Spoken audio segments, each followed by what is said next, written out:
Hello. And I started this with some smoke. So today is going to be very, very, very, very, very cloudy. Extremely cloudy. It's going to be a lot of smoke. It's going to be a lot of smoke today, but we want to get some information out first. Hello, welcome to Conversations with King. And I'm just happy to be here. I got actually three of the four horsemen. We're waiting for Darrel to come on. But we got my brother Willie Dean, the noble knight himself. What's up, Willie Dean? What's going on? I just want to say what's up to everybody in the building today. We are so happy for you to be here.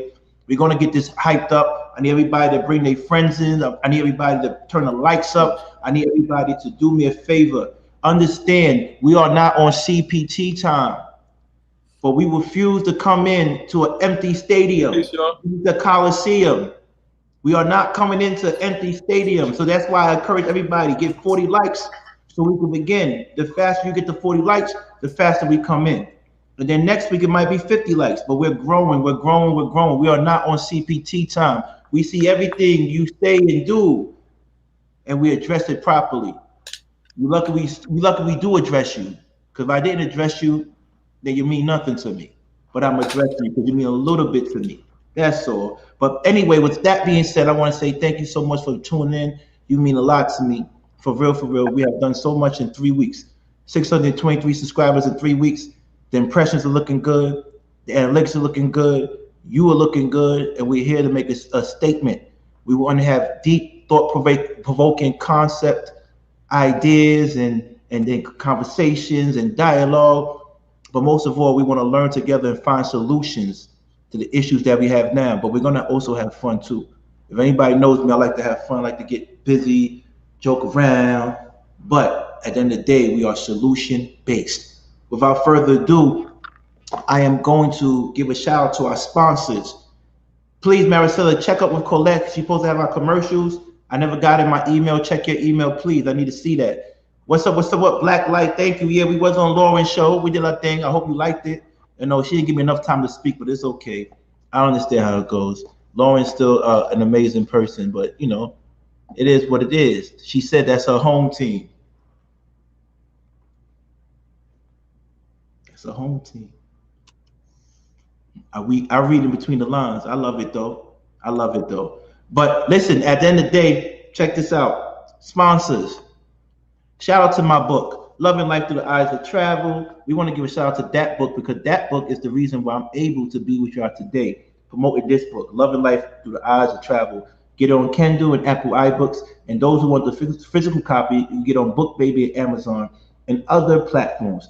Please support this book. I think TLA called it a pamphlet or brochure because it's mad thin. Tell TLA, shut up. Tell him to shut up. Focus on his show. He got 75K followers, subscribers. He's doing his thing. He don't need to worry about little old me. But rest assured, the day we get together online, I got a thing for TLA. So tell TLA, soon come, brethren. Soon come. Shout out to my book. Also, do me a favor, Willie. What's up with your book? Talk to me about your book, man.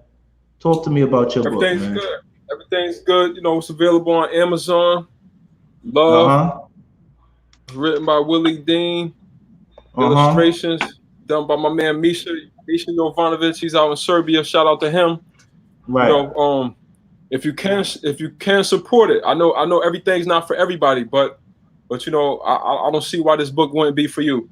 And also go support the sponsor, y'all. You know what I'm saying? Go support the sponsor. Oh yeah, I copped the puffer, and I don't even smoke. Never smoke, never will. But it's just about support. That's all it's about with me. So like I said, people in the chat, if you have a book or something, shout it out so I can support you. That's it. That's what we're gonna do. That's what support is about. He doesn't even smoke. He might give it to one of his friends that do smoke, so they don't start smelling like cigarettes. Hello, shout out to this. We're gonna shout out to the number one, Ripple Plus. Please go and support. Down there is the discount code. Please support my thing. We got sponsors. We got real life sponsors. Please support. No nicotine. Please support. Thank you very much. With that being said, we would like to introduce all the brothers on stage with me today. These brothers mean a lot to me. They've been on the battlefield. We've been on this for. This has been a long 3 weeks. I swear. I've been in so many wars in 3 weeks. Actually, I've been in so many wars in 2 months. But everything is worth it. You see, when the smoke clears, look who's standing. And everything I said came to pass. I still don't see Homeboy show. E40 got a show yet? E40 got a show yet? Oh, just checking. Anyway, shout out to E Black. Introduce yourself, baby. What's good, y'all? You know, I'm E Black of E Black TV. You know, I love this place here. I love the space that we in. Shout out to the people who share on Twitter, who shared on their favorite Facebook group. And shout out to those who support us. You know, I love coming here, looking at the most beautiful chat room in YouTube. Flowers everywhere, rocks everywhere, pause. And we good. So let's get it. Thank you. Chef? That's funny. He had to pause on rocks everywhere. But yeah, man. What's going on? Welcome back to another day of mature conversation and some profound thinking. Oh, it's Chef Shapino, by the way. Thank you for everybody who joined my live last night when we went to the Vietnamese spot. You know, It was pretty cool. We're going to be doing more of that coming soon. So make sure you follow my page, Chef Shapino on YouTube. Get the likes up. We got 63 people. Get the likes up. That's why I wait to come in. Because y'all don't have the likes up. Get the likes up. So we can start the show. Please get the likes up. It's very important. I mean, you don't have to donate. You don't have to put buy anything. Just get the likes up. Tell your friend. Get your subscribers up. That's free, baby. Get the subscribers up. That's free. It costs you nothing. Tell your friend. It costs you nothing. Please get the subscribers up. With that being said, you know, I want to start what's going on right now. We on what? We on 60. We on 60 subscribers. Let's just, man. I don't know. Should I start right now? We on 60. Talk to me. Listen, I got something to say. Well, say something because I'll say something before we start because they playing around. Because you know I love the outgoing support, but if you're a YouTuber and you got a community page, show us some love and share it on there for us. Just that's all. Just share it. You don't have to put no caption. Just share it on your community page. We all trying to make it here, man, and ladies. Shout out to Rasta Baby. Shout out to Brittany B. Shout out to Lensky. Shout out to Marcella. Shout out to Barbie Girl Tina. Shout out to Hanifa. We know we love you. Shout out to who else? Chris, my dude, my homie, my brother, my rock. Shout out to him. Shout out to the boy ZB. What's up? What it do? Shout out to Mayat. What it is. We respect you. We will love you. Your husband is our brother. And I mean that with everything, every ounce of my being. Your husband is our brother. That goes to everybody that's married in the room. Your husband is our brother. Shout out to that. Samuel McFadden, what's up, baby? What's good? We appreciate you, homie. We appreciate you for real. And that's it. Anybody that give a shout out, that means I didn't see you. I don't respect you. Take it how you want to take it. At the end of the day, we're going to start the show. Terry, what's up, baby girl? My Korean cutie. We're on 59. Give me one more so we can start this show. Please. I got to be like this. Why do I got to be like this? I don't want to be like this. I just want to start the show. Shout out to Teddy504. What up? What it do? If I didn't shout you out, I didn't see you, I don't respect you. Pick one. More likely it's the first one. Because I love everybody. Come on, give me 67. Come on. All right, are we at 60 likes yet? Let's go. First topic of the day, fellas. First of all, before we begin, I came from a board meeting. I had a hoodie on, jeans, and some white Converses. Everybody was dressed in suits. It was the board of trustees meeting, and very influential people in there. But you know, because of the organization I'm associated with, we're one of the shakers in that. We're not saying we're not heavy, but we one of the shakers. So when I went inside there, I was greeted with a lot of love from older white women and younger white women who actually, if you know how New York or just corporate America works, white men run corporate America and white women run philanthropy. That's how it works, right? So for the most part, when they see someone like me dressed down and you know dark complexion and tall, it's funny. And there was only two brothers in the room. We looked at each other, and sometimes brothers eye each other to see who's the most important black person in the room instead of just saying we all here. Let's just stick together. And it's sad because we have to stop doing that. When we see somebody, another person of color in the room, make it your effort. Make it your effort. I sat next to a black woman. Guess what? That same black woman just got nominated to the advisory council, and she was a recipient of one of the scholarships we gave. Isn't that crazy? You don't know who you helping and who you sitting next to. I sat next to a woman that received a scholarship that I created. And I didn't even know, because at the time she got her scholarship, I think I was probably locked up. That's crazy, right? So if real men, real leaders, real women, real leaders do things that have impact even when you're not around. Even when you're not around, you're supposed to have impact. So it was a good feeling. But anyway, let's start the conversation. Where we at? 67, 61. All right, perfect. The first topic of the day, spicy topic.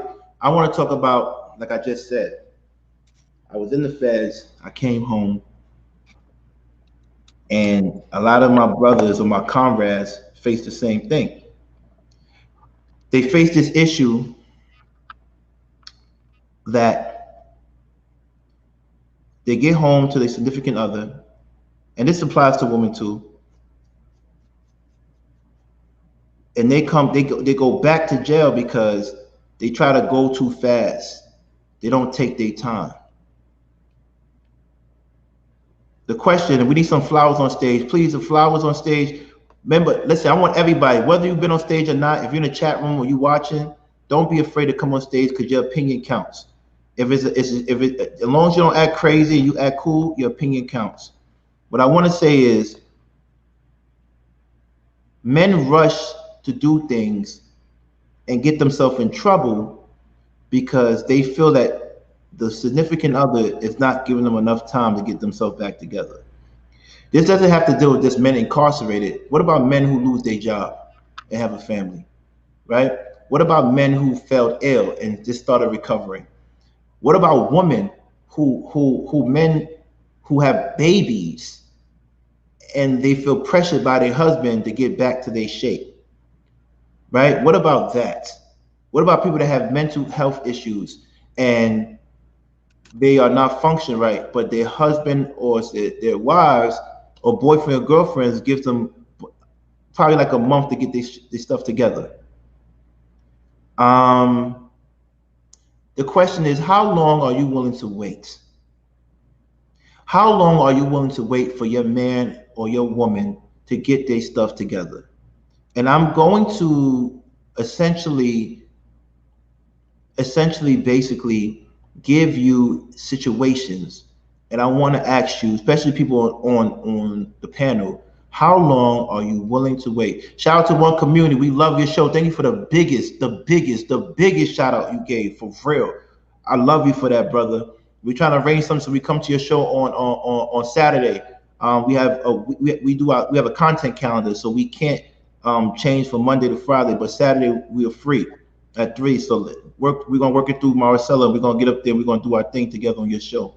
But how long should you wait for your significant other to get together? How long? Since there's no flowers on stage, we need some flowers on stage. Hanifa, Mayette, Terry, please come on stage. How long should you wait? We need y'all to come on stage. One Community, come on stage, please. Please come on stage. How long, fellas, since we wait for the ladies to come on stage to ask the other question, how long should you wait for your woman to get back in shape after pregnancy? What's the grace period, brothers? Okay, why is everybody quiet? This is a talking. This is crazy. I don't like. Come on, man. You gotta keep the flow. But Candy, why everybody quiet? It depends what she's going through, and how much you're able to support her. Because if you're the one working and out in the field providing, how's she going to go to the gym if she's the one that has to be at home nurturing the baby? So I mean, I know there's things that you can do in the house to help yourself get in shape, but sometimes it takes leaving the house to get that release. Like, who wants to be cooped up in the house all the time? Everybody needs that release. Maybe she needs to leave the baby at home and go to the gym so she can see some other scenery. And because when you go to the gym, it's a different atmosphere. Sometimes you may be tired, but then you see somebody over there going hard, that'll make you go hard. So, but I don't know. I don't really know if there is a time frame, because what if she's going through postpartum? She's having depression. So like something like that, you really can't put a time frame on, and that may need to be diagnosed with some help from a psychologist or some professional help. So to me, it really just depends what she's going through. If she's not going through those challenges, then it shouldn't take that long. Say 2 months, maybe even less. If she's breastfeeding, that's gonna slim her down real quick. Okay. You see, I don't have a kid, so I don't know. So I'm learning from y'all. Tell me, what's the deal? What's the deal? What's the deal? What's the deal? What's the deal? That's the deal. Let me know. I mean, I'd almost say, I'm a little bit more lenient. I'd probably give more like a year. First time child, get her adjusted to life. It's just, you never know. A woman just put her whole body through the worst. Well, I wouldn't say the worst, but one of the greatest experience, toughest experience in life. Her hip bones are literally spreading. Bianca, come up, Bianca, because you said we scared. Come up, Bianca, go ahead. And then not only that, like we'll say, breastfeeding does help, but then you still have to have a routine. You have to have breast milk pumped. It's tough, man. It's tough. With my wife, people are capping on chat. People are capping. Sorry to mess you up, E Black. People are capping, talking about they buy personal trainers. You can't even fix your bed in the morning. How are you going to get a personal trainer? Go ahead, E Black. I'm tired of this cap. People just be capping, man. Go ahead, man. So, and then, you got to also get the routine together. My wife particularly, she got into a mommy fitness group where for a couple of hours they would actually do yoga with the children. And she was like, that was tough. So, I think a year is probably a good time. Let the child start walking. Give her enough time to have space. So that's just my opinion. Okay. Chef, your turn. And don't take the easy road out, brother. 72 likes. I got 62 likes, 72 viewers. Come on, get the likes up. You said don't take the easy road. So what you want me to say? 3 days? I was quiet. Y'all didn't jump on it. I was quiet. Nah, I was laying in the cut. As long as it takes. Look, the woman's body, this whole life creation thing is crazy. Because technically, if you look scientifically at what a woman being pregnant is, technically that child is actually a parasite. It sounds messed up saying that about a beautiful life, but a child is actually a parasite. It feeds off of her body. Not my baby. She needs more nutrients. She needs more prenatal vitamins. She needs everything. Breasts get small, breasts get big to fill with milk. Many women lose weight because that creature inside them is taking all of the necessary nutrients. And she's doing it to bring life into this world, man. That's a miracle. It's a miracle. So you call it easy. I can't call it easy. I can't put a time frame on somebody that just did a miraculous feat. That takes everything. Say it again. Put a time frame on you? No. I wouldn't. Well, hold on. I would not put a time frame on that person who would have to go through all of what they're going through. You know what I'm saying? I can't push a child out. I understand that. That's not giving them the laminated card. Look what I'm saying is, say it again. Read Mayette, what she said. Yeah, man, you trolling me, Mayette. I mean, in terms of 10 years. Yo, Chef. So how long? I ain't mean to interrupt you, brother, but so how long is too long then? If you don't have a time limit on it, how long is too long? That's what Mayette was saying. But Tina agrees with you. Tina said everything you're saying is facts. Go ahead. In life, shit happens. Y'all might call this y'all might call this next statement a cop-out. You know what I'm saying? But if your old lady loses her leg, you know, going to get groceries for your ass, how many years you gonna give her to grow that leg back? This is a miraculous feat that took place. And at some point, certain things happen to women's bodies. Things happen to women's metabolism. Some women gain weight. Some women pick up lupus. Some women pick up high blood pressure. They gain allergies that they did not have before. You get what I'm saying? You read what Keisha said?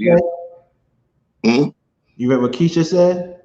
After 3 months, you own that weight. The girls are going against you, so I don't understand what's going on. Usually we get answers from Chef, but he's ducking a question for some reason. Ducking? You ducking the answer, baby. Nah, yo, you said it's like, bro, listen, I'm giving somebody a time frame. Get this going or not. That's an ultimatum. I don't do ultimatums. Right. That's why. So I'm not ducking it. I'm being consistent as hell from the other thing. Right. You give an ultimatum. I give an ultimatum. That means that there is, if something does not take place within a given time frame, that means that I'm leveraging my being in a relationship. Right. So I don't do the ultimatum thing.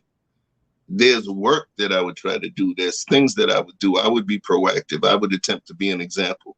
Let's go walking. Let's do this. Let's do that. But I can't give somebody an ultimatum. When you give somebody watch this. When I was younger, I was that dude. She's like, you know what? Then you can go. This, with another chick, you can go. I'd be like, all right. And I'd be like, all right, cool. Once somebody would give me an ultimatum, that's what you call the biggest emotional threat. That is an emotional threat. It's the deepest emotional threat you can give without even understanding. You're telling somebody, you're letting them know why you will leave their ass. That's in my book. Ultimatums are no, but here's the question once again. In a perfect world, you put variables, but in a perfect world, how long are you willing to wait for her to get herself back to pre-pregnancy body? In a perfect world, we understand there's a lot of things that happen, but in a perfect world, because Will agrees with you, E Black agrees with you, some, not all the women agree with you. A lot of the women actually don't agree with you, which is crazy. That's crazy to me. But let me know. I want to let Phoenicia come up, but please, I need my likes up. We got 87 people here. You got 63 likes. I'm just gonna keep silent. Yeah, we got 91. I'm dead serious. I'm gonna keep silent because we need a conversation. We engage and we having good conversation. You're not gonna get these questions anywhere else. If you could, you would. But you're here with us, and I'm grateful. But come on, show some love. You got me. I feel like I'm Harlem shaking the train station right now for free. This is not that type of party, homie. Please, give me some likes. We got 89 people. Give me some likes. I'm not gonna do this again, please. So how long would you wait? Are you asking me? No, I'm asking Chef. Chef's not getting away from this. It's not about waiting. It's not about waiting, man. You saying how long would I wait? It ain't about that. Will said that. I'm just repeating the question. No. I got you. For me, it's not about waiting. I understand if I'm going into a relationship, if I go into a marriage, man, I just dedicated my life to somebody, bro. You get what I'm saying? And I understand maybe I'm coming from a different mindset. But if I'm at that point cosmically where I'm intertwining myself with somebody else, then this shit is bigger than the flesh, man. It's bigger than the flesh. So maybe I'm wrong for this question. You know what I'm saying? I'm a person that, for me, it got to be some soul shit. You get what I'm saying? I know how to love with my eyes closed. I know how to love with my eyes closed. So at some point, if I dedicate myself to the situation, man, my shit is deeper than the fucking flesh. It's deeper than what you can see. It's deeper than that. Because that person could be the most dimest dime of the dime pieces. Okay. But if they don't touch me in the place, in the way that I need to be touched, then it doesn't matter what they look like. It doesn't matter what they look like. So, like I said, I don't see it like that. This person just gave birth to my child, man. You know what I'm saying? So the hell with what my eyes say. Right. This person just improved my life. This person just improved my life. Hold on one second. Let me say something. Henny Mac, you should cam up. I'm deflecting. I'm telling the truth, man. But what I say to you is what I say to you is maybe you need to find you some of what I found. No, that's okay? A woman. That's because, a woman. Okay, well, ma'am, flower, right? Maybe you need to find you some of what I found, because the shit I found, hey, call it cap if you want. That shit hit different. It hit different. Yo, I love fucking with Chef, man, because Chef at the end of the day, he really means what he's saying, though. And that some people don't really have. And it's really funny. It's really, they have no clue. Yeah, he really means that. So at the end of the day, I put him in a hard place because I was trying to give a man who really loves from the bottom of his core of his being a time limit of what he's willing to wait for. And he can't even imagine that.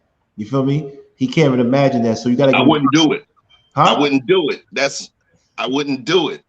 But I'm just saying it's crazy how the flowers are going against you. Meaning that I thought the flowers were side for you because you are being empathetic. What it is this, and I've gotten this too. Sometimes, like I said, remember what I said was, you just didn't have an opportunity. You said you built different.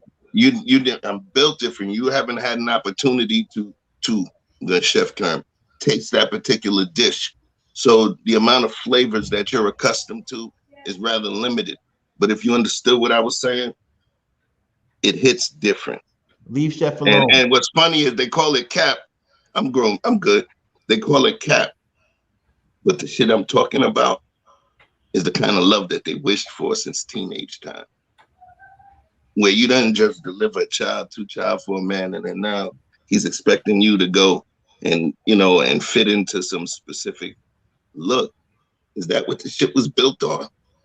She said, Hanifa said, I don't know about time limit. Well, what if they don't meet? We're breaking up families over weight gain. And that's what I said. That's yes, Hanifa. Yes. And that's what I'm saying. Thank you for articulating what I'm saying. Y'all give them like ultimatums. No, there's not. It's over. I don't do that. It's not ultimatums though. You know what? I want to pray for the dudes. I want to pray for the dudes that have been putting y'all on that. You get what I'm saying? I pray for their wisdom. Yo, it's not ultimatums. You know what it is? Man, hold on. Yo. Yeah. Don't misunderstand what I'm saying. Like the question was, how long do you think it would take? The reason why I said 2 months is because this is me assuming that they ready to go back to the gym. I'm not forcing them to do anything after they have my child. If it takes them a year, it takes them a year. That's whatever. I was just answering the question for the standpoint, like after they had a child and they feeling all right, if they go into the gym routinely, how long should it take for them to lose that extra weight? And I said, if they go into the gym consistently, it should take 2 months. The state is only going to give you 3. Ooh. Listen, let me make one thing clear to you. And this is just me. And so don't take offense if we're gonna go to the flowers on the stage to hear their opinion about this. And I want y'all ladies to stay on the stage because we're gonna talk about something deep. But get the likes up, get the likes up, get the likes up. Oh, shout out to Keisha Jernigan. She Oh. says, Chef, just say you like fluffy women. Yes, I do. All right. I have no, my menu is fluid. Okay. So when I say that, yeah, I'm not gonna say it like that, but you understand where I'm coming from. Right. I don't have a type. A couple of my exes, they used to say that, man, if we didn't trust you, we'd be nervous because you don't have a type. I don't have a type. Right. What I look at is different. Right. So to give my point of view, I want to say, let me keep it real with y'all. I don't have a child right now because I'm not married right now. I don't want to have children until I get married in the ideal world, but things happen, especially if you're going raw dog every time. It happens, right? But with that being said, look, I like Will smirking. He's funny. But at the end of the day, with that thing, with that, me saying certain things, I want to let y'all know that I'm going to try to be with a woman who is in physical shape and has some type of consciousness about how she looks. I'm also going to observe the woman in her family and see the genetics and the eating habits. That's what I want. Do I smash big girls too, chubby girls? Absolutely, on occasion, right? But I want to marry someone that's physically fit, period. And I want to have kids with her because it's easier for them to bounce back. Also, I didn't include one thing. I don't mind my lady getting surgery or having a C-section and getting surgery if that's what she wants to do. It's not an ultimatum because when I get married to a woman, there's certain things I can't drop the ball on. And if I drop the ball on, she might want to leave. And I understand. Some women get mad. You promised me this lifestyle and you're not keeping up. I'm leaving. People leave because of money issues. So why can't men say, hey, you promised me to look this certain way, you're not keeping up, I'm leaving. What's wrong with that? To me, it's fair. But it depends on the two people in the relationship. Whatever they agree upon, they have to be accountable for it. So before you take those vows, make sure you two are transparent about what you are willing to keep for the duration of your relationship. If weight is not a problem, then don't keep that. If money's not an issue, then don't worry about it. But for me, I want my woman to look like the first day I saw her every day. And that's that glow. It's that glow a woman has. I want that. And if she doesn't look like that, it's not an ultimatum because remember, I'm going to do everything possible to help her with all the resources that I have. But if she can't because she might have a complication during pregnancy, then I got to deal with it. And she has to deal with the fact that on every other Saturday, I go and sleep with another girl. All right. So the next thing, I didn't catch that though. Let's ask the ladies, just for Will. Will always catch my slick shit. But the ladies, let me know, how do you feel? And we're going to bring my brother up, Darrel. Let me know how you feel. How do you feel about that? Men saying, and how much time how much time should a man give a woman to get back to her shape? Because y'all still want to look sexy. Y'all still want to look good. Y'all still want that bounce back, So how much time do you want a man to give you that you think is fair? Phoenicia? Hello, can you guys hear me?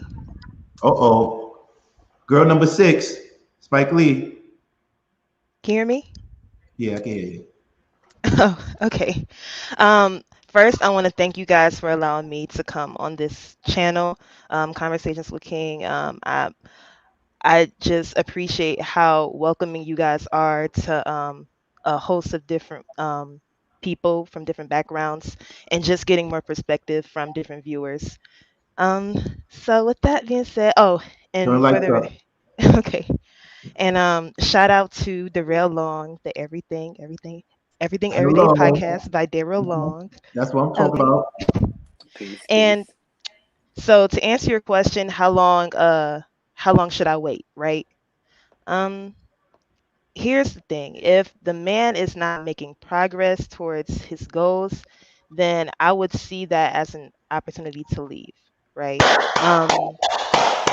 But why don't y'all? I would So see. hold up. Let me ask you a question. That's the opposite of what Chef is saying. Because real love, you're gonna endure. You said the opportunity to leave. So when I look at when I use the word opportunity, that means that there was something that I desired to do already that I had been wanting to do, and then now I have the opportunity, right? So now, even if you look at the definition of opportunity, you know, that means that it was something deeper. That means that it was something deeper, you know, because now you got the opportunity. What does that translate into? I got my out. I'm out of here. I don't think that's what she meant, though. I don't think that's what she meant. I think that she means if you have a goal that we spoke about when we met, and I don't see you doing those steps in order to achieve that goal. It's okay if you don't get the goal right away, but if you're not even making those steps, that's an opportunity for me to leave. That is the door. Like, Bianca, you're showing me the door. Bianca, that sounds like what I was saying, right? Yeah, pretty something like that. But I mean, when it comes to when we're talking about pregnancy now, we have to take into account a bunch of other factors that can come up. I think Maricela brought up one of the things that I was going to bring up is that there could be hold your thought. Sorry, Phoenicia, we have to make sure you finish first. I apologize for interrupting.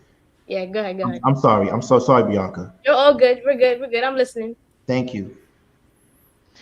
Right. But and no worries. I thank you, Bianca, for giving your perspective as well. I do appreciate it. And the reason why I say that's an opportunity to leave is because I know that I may not be the best fit for someone who cannot make it's not even about staying committed to your goals. It's about staying committed to yourself, really. Ooh. And if you can't stay committed to yourself, how are you going to commit to me? How are you going to push me to do better and achieve the things I want? Because then it can end up in a situation to where I'm pushing him. I'm constantly motivating him. Now that's my job, as the woman in the relationship, to push my man to be better, to inspire my man to be better, right? But if it comes to a point where I'm nagging him, hey, why didn't you do this? Why didn't you do that? Why aren't you making more money or things of that sort? If I feel in my heart that it's going to get to that point, then I would remove myself before it turns into emasculation. And I think that would be worse than just deciding to leave. Okay. Terry, how do you feel about both situations? How long should a man wait for you to get back in shape when you're pregnant, after pregnancy? And how long would you wait for a man who's incarcerated or unemployed to get a job? Get back on his feet. See, women don't show mercy, but they want people like Chef to show mercy. But women don't show mercy at all when it comes to that money situation. Come on, talk to me. Hello everyone. I have stated before, I think it should be equal platform. It's not a matter of a gender to me.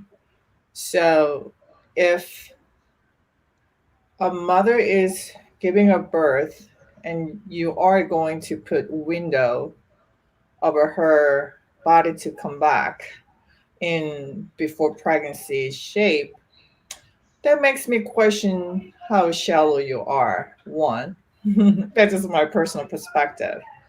Two is, in order women to heal their body, I was informed that I read in an article, it takes 2 years completely heal from pregnancy, from natural birth, because all your bone joints are loosened up to give a birth. So it takes that long period of time to come back. So the most healthiest way to give a birth a second child is wait 2 years. I read something like that in an article. So depends on how much you nurse your kids breastfeeding and so on and so forth. I don't think that you should put any windows or time period, but perhaps perhaps changing a lifestyle for if you are nursing and together That'd be one solution. Comes to incarceration, I think that depends on how you are bonded with that individual. Um, that's all depends on how much of a connection you have. Um, and also, we are human beings, so our mind changes based on circumstances a lot. You might say yes to that, and you might say no to tomorrow. So how consistent are you in a character, what type of a connection you have. um and often I think, when you mention about woman comes to money, I think sometimes it is misunderstood. It's not about money itself. Often it's about the effort. Sometimes it's relevant to that. Also, because if you are earning the most, let's say you are the breadwinner of the household, and what if your expenditure habits are not aligned with the family priorities, or so and so forth. So a lot of things should be considered.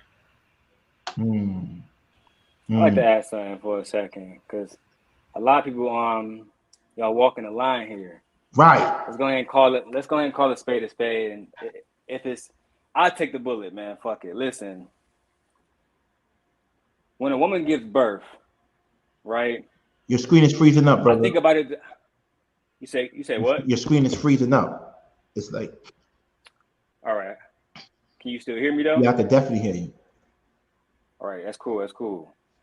When a woman has a child, it's precious. We understand this, right? We understand there might be complications. Those of us who are educated, we understand postpartum depression.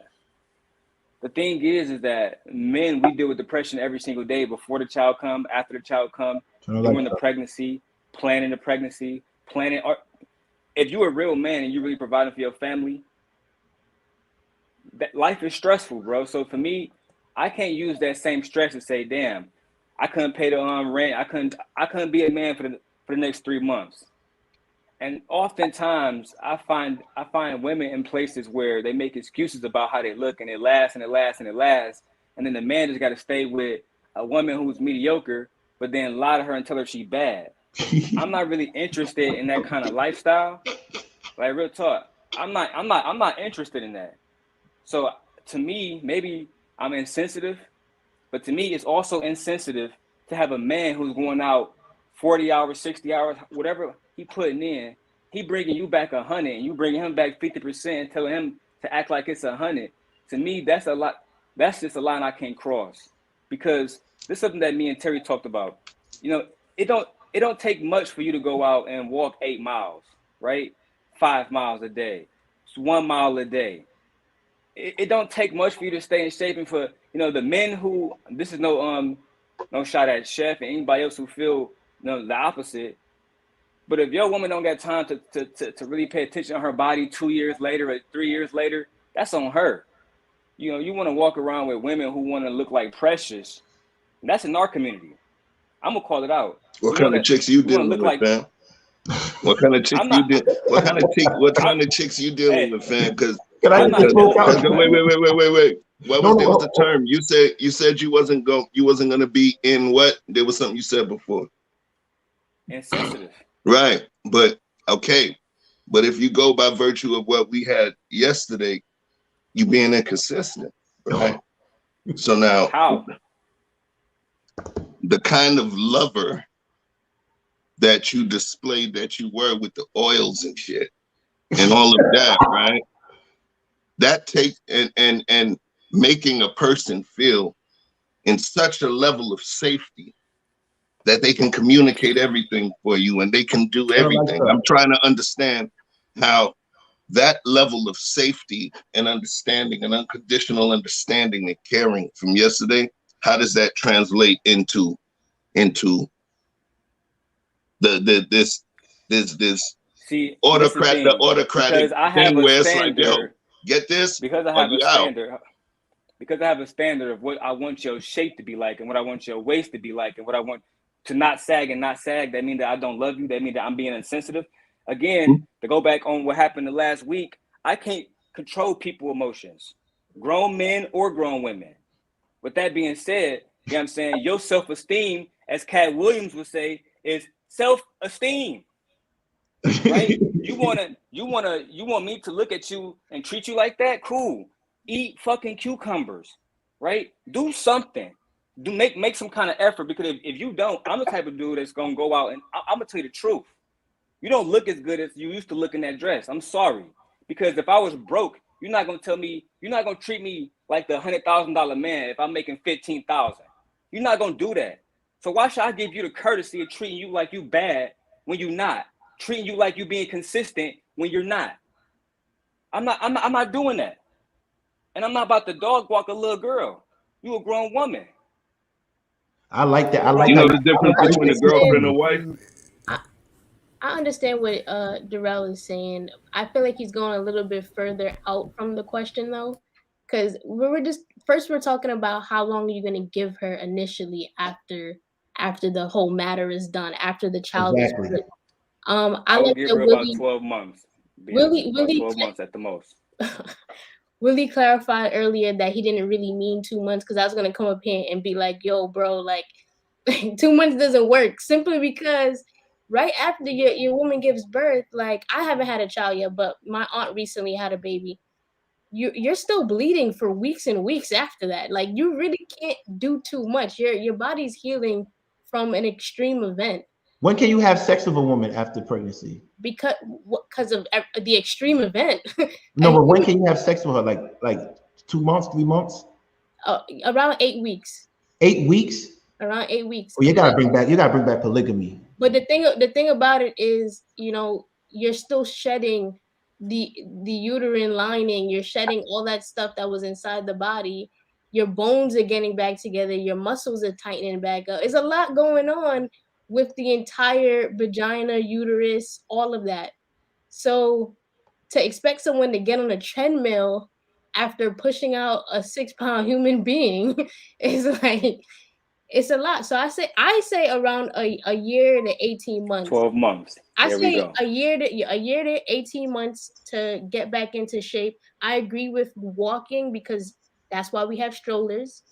Right. Put the baby in a stroller, but I'm on the East Coast, so like if you have a winter baby, that's dead. We're not putting no baby 1 month old in a stroller talking about walking in the park. That's a dub. Hours for 3 years. It's not happening.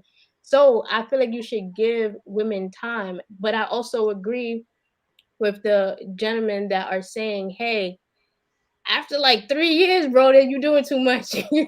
You're doing too much and you're not doing enough.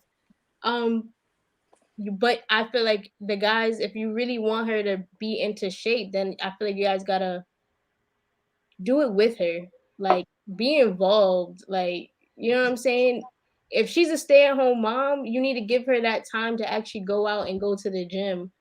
If you guys can have a babysitter or a family member that you trust, go to the gym together. Get that P90X. So why don't you go to the interviews together? When you tell a man he can't find a job, he's been looking for a job for 4 months, but he got a felony, or he's unemployed, and no one. Hold on, Bianca. Let me finish. And I know I'm being devil's advocate. I don't really mean. Go ahead. I don't mean 80% of the stuff I say. I'm being devil's advocate. So why don't y'all ladies go write the resume, go to interviews, find them a job. Just like you want your man to help you train, like Will said, work out with you, take you to the gym, encourage you, support you. He's been consistent. I'm going to support my wife in everything she needs. So why don't you do the same thing when a man is down out financially?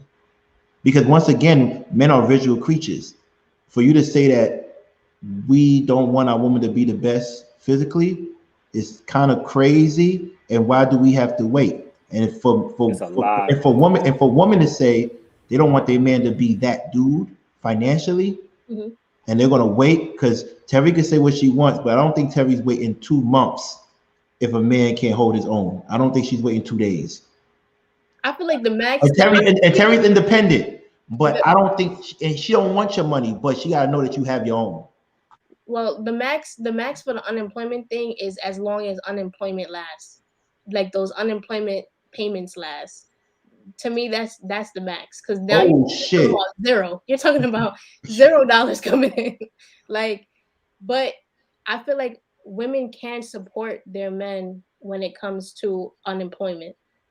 You can help with the resume, but you just can't do the interview. You could support in every single way. What about a year? What about 2 years? Who saw that movie with Tyler Perry, Acrimony? That lady. But that's why I say this is America. We live in a capitalistic society. If you can't find a job, you make one. Like, talk about it. That's just what it is. If you can't lose the weight, get surgery. You could get surgery, but you need that money first. Oh, that's the thing.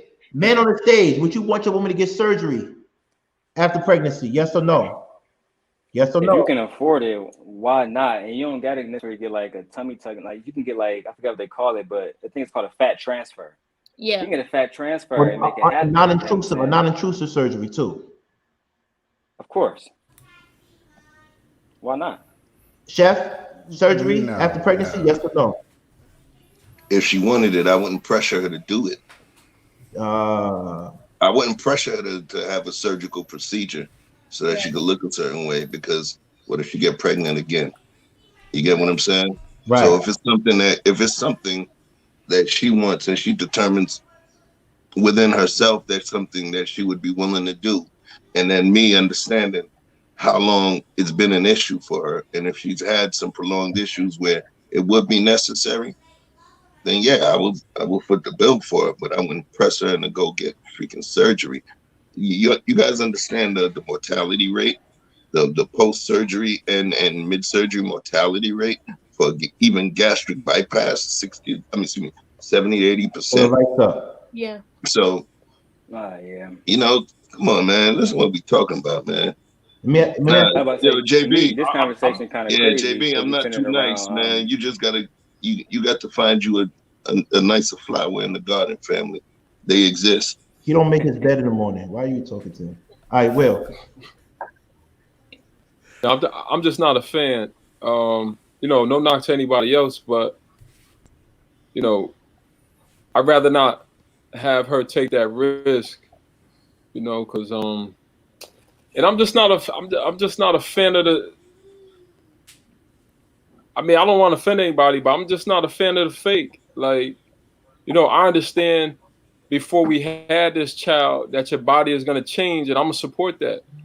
So, she sacrificed her body to have something that's higher than her. You know what I'm saying? So, like, she made the ultimate commitment of selflessness. Turn the lights up. I gotta bring Mr. Hall of Fame up. Give me to 100. I need 15 more. We got like 90. Give me to 100.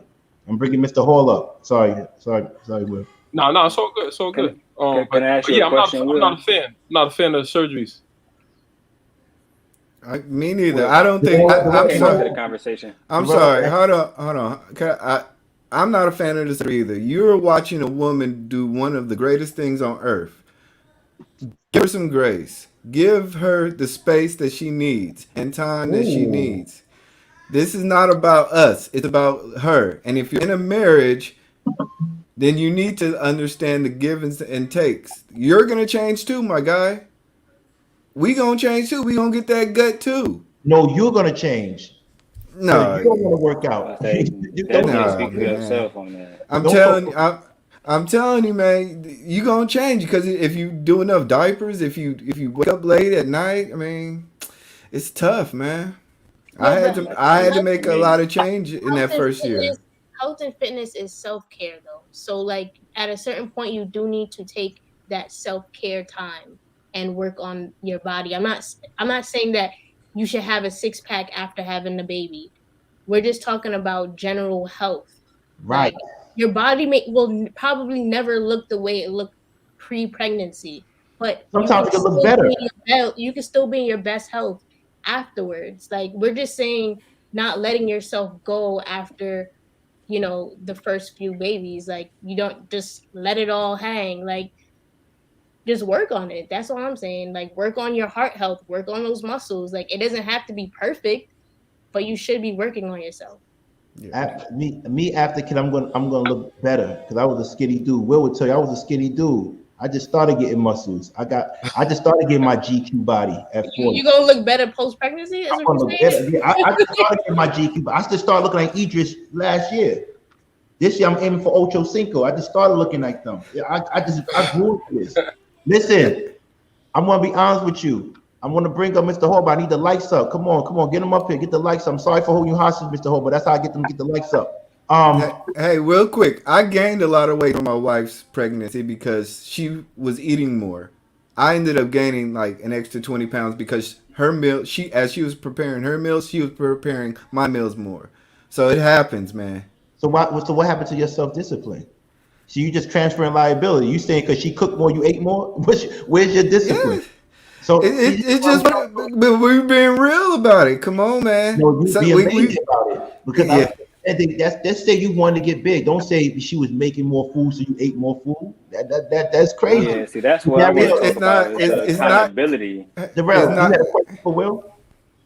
Yeah, because now that we went on, it's two things. Because I was going to ask about that. Outside of this ultimate pass that we can give women when they have a kid, to me, this should never be tolerated outside of this. Like if the kid and the preciousness and the miracle's not involved, this is not even the question, right? And as far as what E Black just said, that's about accountability. Your girl can make fucking ham hocks every day for the 365. That don't mean you got to eat it.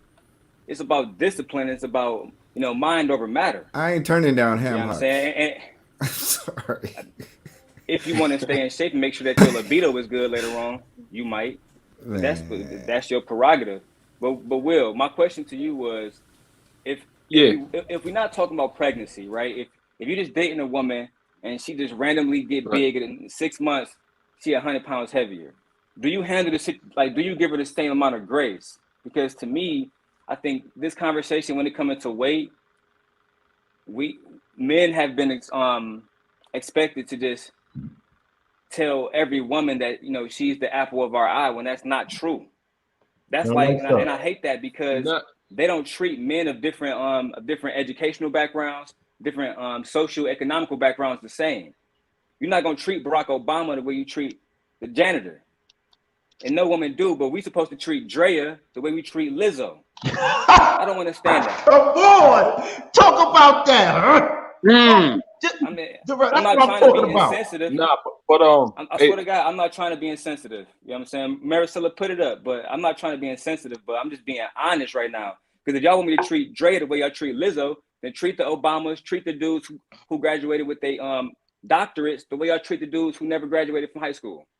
So a woman should be treated based on the way she looks. Just a second.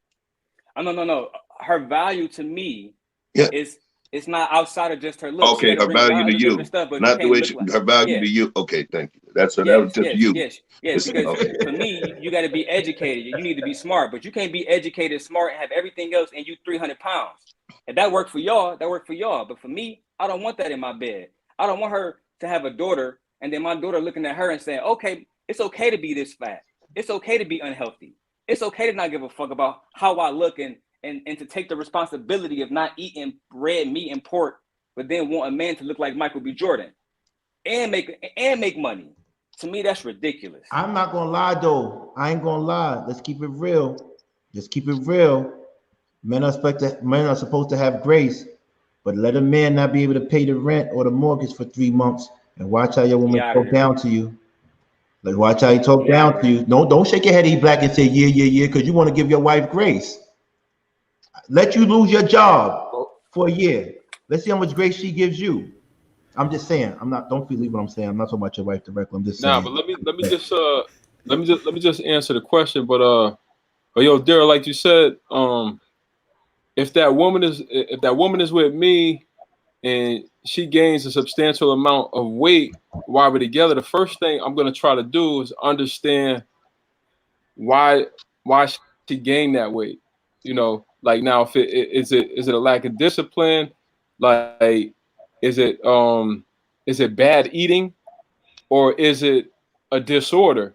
So, the first thing I would do is try to understand why she was putting this weight on, and then we could maybe come up with some better solutions, whether it be better eating habits. Now, if she had no interest in her health, then it would be my decision to have to step away, because if you're abusing your body, that's not the type of person that I prefer to be around. Because if you don't care about yourself, you can't care about me.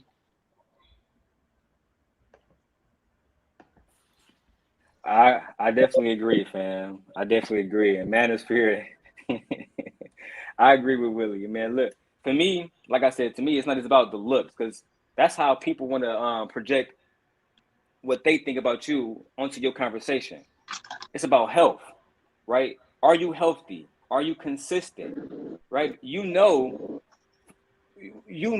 Feeding me hot dogs every day is not good for me. Would you feed your husband hot dogs and chili cheese fries for morning breakfast and fucking dinner? No, you not. And if you do, you don't really love me. The same way, I'm not gonna come to you and continuously making excuses, baby. I can't get the money for the rent this month because I'm depressed. I can't take care of the diapers and stuff because I'm depressed and because I'm going through stuff. We all go through stuff. At what point in time do we take accountability, not just for our looks, because we're not talking about just looks. What's visually to my bottom region, right? I'm talking about health, passing down actual good traditions. Turn lights up. You know what I'm saying? There's some women who would expect a man to be able to make love to them for 30 minutes, but they can't walk up a flight of stairs without fucking breathing heavy. To me, I just don't understand that. And the kind of women I deal with, they're in shape. They go to the gym. For the most part, they usually 25 to my age, and they love looking attractive. They don't want to give excuses. Oh yeah, I got the pudge hanging down, and you can't even see that. You got to lift this up to get to that. I deal with the kind of women, they don't want to look like that, and they gonna look a dude in the face who like those kind of women. They gonna say he a dusty. She don't want to be involved with dudes like that because it's gonna bring down her reputation. Well, I'm gonna say one thing. Wow. No one's wrong for having. So big girls bring down your reputation. It depends on who you're around. Yeah, in my opinion, yeah. Wow. Yeah. What I'm gonna say. I appreciate your honesty. When Jay-Z brings Beyonce and Beyonce says, I can upgrade you, then yeah. Yeah, so I'm gonna say one thing, man. At the end of the day, people can't be faulted for having their own standards. If that's your standard, that's your standard. And people can't be faulted how they want to treat their wife when they have their kids. If you want to give your wife grace, that's your prerogative. If you don't, that's your prerogative. I just wanted a time. I wanted a fair time from both the rocks and the flowers on the stage. What is a fair time? I'm about solutions. If we come up with a time, a median or an average time, then you can engage something. Like a lot of women say, if a man don't date a man over 2 years because you're not getting married. That's the time, right? Some people might say, well, I'm going to date forever until it feels right. And some people might say, no, I'm giving you 3 months. The average of that is like, okay, 2 years. 2 years is a fair time. 2 years. I was just asking for a time. I didn't want a big argument. I didn't want people going back and forth. But I see how the woman switched up. Initially, they was mad at Chef. And then if you look at the comments, they started agreeing with him. I don't know why they switched up like that. Chef, can you tell me why they switched up? Listen, bro. My life has been a challenge. I've almost lost my life multiple times. But one thing that has been said about me is I always challenge the status quo. It could be 150 people in the room. If I feel the way that I feel and I feel I can justify it, qualify it, or quantify it, then I'm going to stand on it. You get what I'm saying? With dignity. So it's no flip-flop. It's no cap. The folks that are stating that are basing it based on the men that have come within their periphery and the men they understand. I'm not a regular dude. If you're watching this shit, you understand I'm not a regular dude and I'm not popping. I'm not popping. But the thing that I'm saying is that allow yourself an opportunity to see a different side. Ain't no cap about this. If you did understand the true essence of it, of who I am, then it would make a lot more sense to you. You feel what I'm saying? But the only thing I could say is this, and I'm gonna leave this piece alone because I'm not gonna speak for everybody. Remember, our garden is large. It's over 600 something people. Do you think that there's full-figured women in this garden? Hold on, it's more than 600. You know why? Because we have flowers that's planted in the soil that didn't reveal themselves yet. That means they didn't get subscribed yet. So we got a whole bunch of seeds about to grow. So we're hoping you got 1,000 more flowers, but they planted. We got like a couple 400 planted. They come by, they watch the show, but they don't want to come out the soil yet, right or wrong. So we have more than that. So we have to be mindful, like Chef says, be mindful of what we say. However, they come here for the truth, and you have different perspectives. I think now here's the crazy thing. Do you think Chef and Darrel disagree because of age difference? Can I speak? Can I speak on this? Yeah. Definitely. Listen. I think it's all depending on, everybody has a different palate when it comes to food, correct? Right. So you have a different palate when it comes to women. Right. You know what I mean? Some men are gonna want skinny women. Some men are gonna want, women that are curvy. Some gonna want full figure. Look, for me personally, I'll drop kick Beyonce for a Monique type sister. You know what I mean? I want a sister that can eat, man. I want a sister that's big, man. You know what I mean? I want me a big girl. Big girl runs my world, man. For real. I don't want no skinny women. Not at all. That's what's up. That's me. I'm gonna keep it 100. Now, with that, I'm all into body positivity. I'm all into having confidence in yourself. All that you should have that inside and out. But I think when y'all speaking to like both men and women, we got to get away from this men versus women type thing. We got to get away from that because it's toxic. You know what I'm saying? That's one. We got to get out of that culture, and we got to get out of that just from our frame of mind and thinking. Within this culture. That's one. Two. I would definitely say that when it comes to giving each other grace, yes, we both got to give each other grace, but it has to be both from a man and woman. You know what I mean? For the men, you can't look for a woman to be your mother. You know what I mean? She's not your mother. She's your woman. You know what I mean? You can't look for her to take that role and to pamper you, act like your mother. She's not your mother. She wants to be your woman. You know what I'm saying? You got to respect her as a woman. You know what I mean? Approach it like that. For the women, the man ain't supposed to be your husband. He's supposed to be your husband, not your man, not your father. You know what I'm saying? He's supposed to be there for you, but not be your father. You know what I'm saying? He's not there to take over that role. So I think sometimes, but both men and women, you want them to step into a position that they're not supposed to be. You want them to be more than what they're supposed to be, and that's where things get messed up. You know what I'm saying? Sometimes with both men and women, they want everything. Especially in our society, everybody wants everything. But the thing is, you can't have everything because we're all flawed. You can't even give everything to yourself. How can you expect somebody else to Barbie Tina says men need to stop acting like they're going to stay handsome and fit forever. Looks fade. So everything fades. Hold on. With that being said, shouldn't a man have the right to say, I know you're going to get old and fade, so I want you to be your best from 20 to 50 years old. I want you to be your best. I reserve the right to have the best woman from 20 to 50 so we can have pictures. So when you fade away, I know that I had you at your best. If that's fair to say. Yeah, I mean everything fades though, King. I mean Michael Jordan don't play basketball. I know that's not the question. The question is, it's not about fading. It's about, does your partner reserve the right to have you at their best when you're younger, because you're going to fade? I think that's even more reason why you should work out. Yeah, definitely. You should always be putting your best foot forward. Definitely, no matter where you at. How do you feel about that? How do you feel about that, ladies? Phoenicia, because you've been honest and you started a lot of trouble today. How do you feel about that? Okay, I'm gonna say how I feel first. I think no disrespect to the person, Mr. I'm sorry, I can't see your name because of the comment section. Hold on. Okay, here, what's going? Okay, yeah, Mr. Best in the world. I feel that you have a right to your opinion, obviously, and personally, I think that the body positivity movement has set a lot of women up for falling behind on their fitness goals, right? The what movement? The body positivity movement. Okay. Yeah. So, question. All right. So that's how I feel about what you said. Now, question. At what point does body positivity turn into a lack of discipline?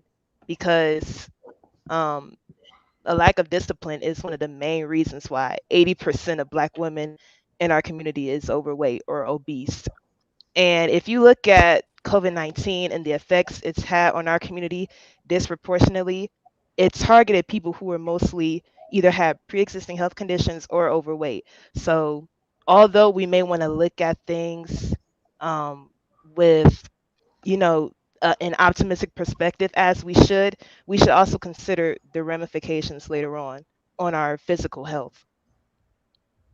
And I appreciate your opinion, by the way. I'm with all of that because I agree. the body positivity thing is really it doesn't make sense. Can somebody explain that to me? What is the body It's positivity basically movement? it's the rule that allows Lizzo to be okay being overweight.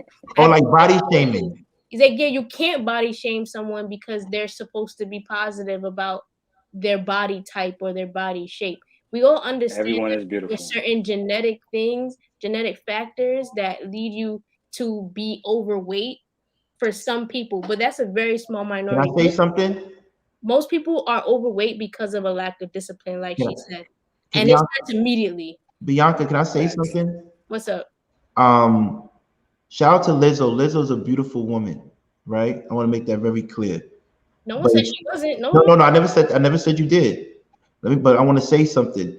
Every time she's with a guy, if she believes that her body is attractive, why doesn't she get with a big guy? She always gives with a guy that's muscular. You feel me? You like I don't like when you want somebody to look like you if you feel like you're attractive. Listen, I'm not. I'm not in. No, I'm just asking a question to a I don't woman. I know. want to know. Can you please answer that question, please?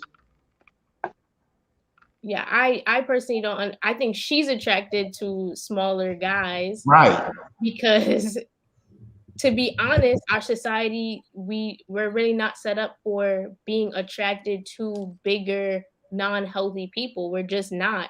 And then the body positivity movement is trying to allow this and like stop the body shaming. But to be honest, a lot of things that make you work harder on things in life in general is shame. Like not having being shamed for not having money should make you want to go out and go get some money. Like being right, shamed for being overweight at a younger age usually pushes people to go to the gym often because they just don't want to have that shame.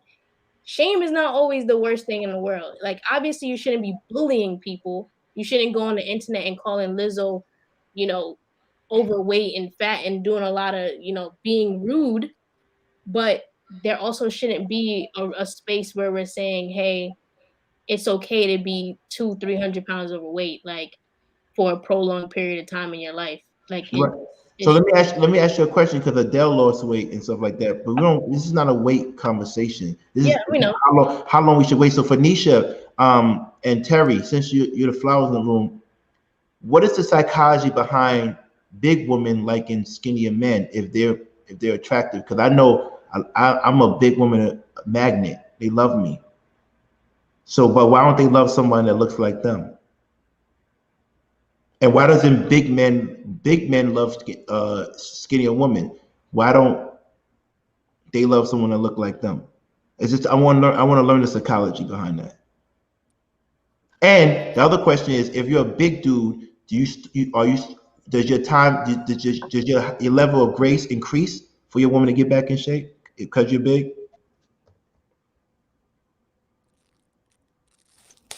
Ooh.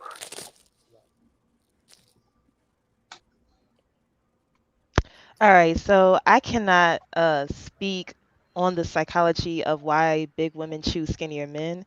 I think you would actually have to like ask a big woman that. But if I had to judge for myself, I think big girls see themselves along the lines of every girl who's actually slim, healthy, and in shape. That's what I think it is, and that's from the programming. I would even say the delusion. Yeah, the delusion that they can have like similar options as people who are working towards, that better shape. Not It's not just about attracting the man, it's about health. So they see themselves bigger. A lot of them see themselves along the same lines as far as their health and their attractiveness with skinny women. And I think that's where they think they can get, the same men. Can I say this Mm, too? If you can agree or disagree, Felicia, based on where you are and the men that you're around in your environment, can you say that women are genuinely attracted to the male versions of the Lizzos, or are they attracted to the males who have solid arms, solid chest? Because to me, I think the conversation really, like I said, it's not about weight, it's about how long. And that just goes with accountability. And if you really care about yourself, I just don't find too many women. I put the Nutty Professor in the chat because he was educated. He was, you know, he had his own everything, but he was out of shape. That whole storyline, the whole premise of that entire story is a big guy who was getting absolutely no love, but then he find a fucking potion that makes him look better. The same exact qualifications. Now he got access to all the women. And it's not the first time that this story been told on both sides. And also I find it crazy again that like women really be on panels acting like broke men be getting baddies. And I just don't understand it. Like how, Well, big girls, I big dudes get girls too if they got money. Yeah, but that's what I'm saying. When you got money, anybody with money gonna get a baddie. I don't say it. It's not just that though. Shout out to Flavor Flav. It's not just that I mean, though. So hold Got- on, one comedian, he up on stage, give a chance to speak. What's up, one comedian? Thank you for the shout Yeah. out for everybody on stage. He gave Darrel a shout out, he gave Chef a shout out, he gave E Black a shout out, he gave all the flowers a shout out. Shout out to you, brother. Nothing but love, Speak your man. mind. Speak your mind. No, I was just saying though, it's not just that, because you know what I mean, even in school, you know what I mean, some of the big guys, my friends, he was funny, he probably had some clothes, he looked nice, he had style though, you know what I'm saying? So even a big guy, look at Biggie. Don't take away from Biggie in Brooklyn. The big guys get love. Look at fun, look at the guys. So other guys, it's now, I mean, they don't see that. You know what I mean? It's personality, it's other things about people besides money though that people connect to. if I Yeah, can that's share not- my Terry, sorry. Terry. If I can share my experience, when I was growing up in Korea, I was considered, because I'm taller than, at the time I'm taller than average, taller than average in my peers. So I used to play all the sports by obligation and by classmate pressures, and also I was considered as a chubby girl. So I had it ingrained in my mind when I came here, thinking that I'm a big girl, believe it or not. Even though I see it visually that I'm not a big girl, but in my mind, I keep thinking that I'm a big girl. During my life, I attended a few academies like Andrew Gracie Academy, Muay Thai, Capoeira, so and so forth. I put myself to around very physically fit individuals. I think when you put yourself in different environment, who do you associate with, where you spend time with, I think that might help you shift your mind and sort of kind of help you analyze yourself a little better or see which one fits. But I think it is a sort of who do you associate most of your time with. If you are spending a lot of time with your friends who are overweight, I think you're getting comfortable with that environment. If you are getting spend more time with who's working out all the time and paying attention to their physical and health consciousness, then I think that you are influenced by that energy as well. So I think it depends on who do you spend most of the time with. And in comes to family household, I think it depends on, not every overweight woman are unhealthy. I know that some of my friends that are overweight and they're more flexible than I am. So it depends on actually learning your body and able to acknowledge what works and what don't. Hold on, Terry. Put the warning up, Maricela. Put the warning up, because what happens is we want to make sure that we're not body shaming on the chat. You can say what you want, but make sure you let people know it's a distasteful joke. I'm not telling you what to do. You can write whatever you want to write, but keep in mind there are people that might feel away. So we don't get in trouble. Maricela, put the warning up, and y'all can do what y'all want to do, but we don't want to get in trouble. Please put the warning, because we don't want people to get in trouble. We don't want me to get in trouble. You feel me? I don't want to get in trouble for your tasteless ass jokes. So let me put this up there, please. Hurry up, because they got body shaming jokes coming left and right. I don't need that. Thank you. You know what I mean? You would think, we could have this real conversation because a lot of people is up here saying having body jokes, but I bet you maybe your girlfriend looks kind of big and your husband looks big. You know what I'm saying? I don't respect that. I don't respect that. You feel me? You people telling jokes like that, but let me see the girls you deal with. You feel me? Wow. I'm keeping funky. We could go down my track list if you want, but I don't tell jokes at all. Because I told you, I love beautiful women. Beautiful women come in different shapes and sizes. You know what I mean? I'm not gonna lie. I did take down some healthy chicks at some point in my life. What? That's it. But at the end of the day, it is what it is. But anyway, back to the question. Let's switch it up. How long should a woman wait for a man to get his shit together? After incarceration or after losing a job or after going through something, a mental health issue or another issue? One community, can I ask you a question? Can we get personal? I don't want to get personal with you, but I want to get personal with you. But I want people to understand where I'm coming from. Is that okay? Yeah, if you want to. Today, I almost cried today watching your show. Literally cried.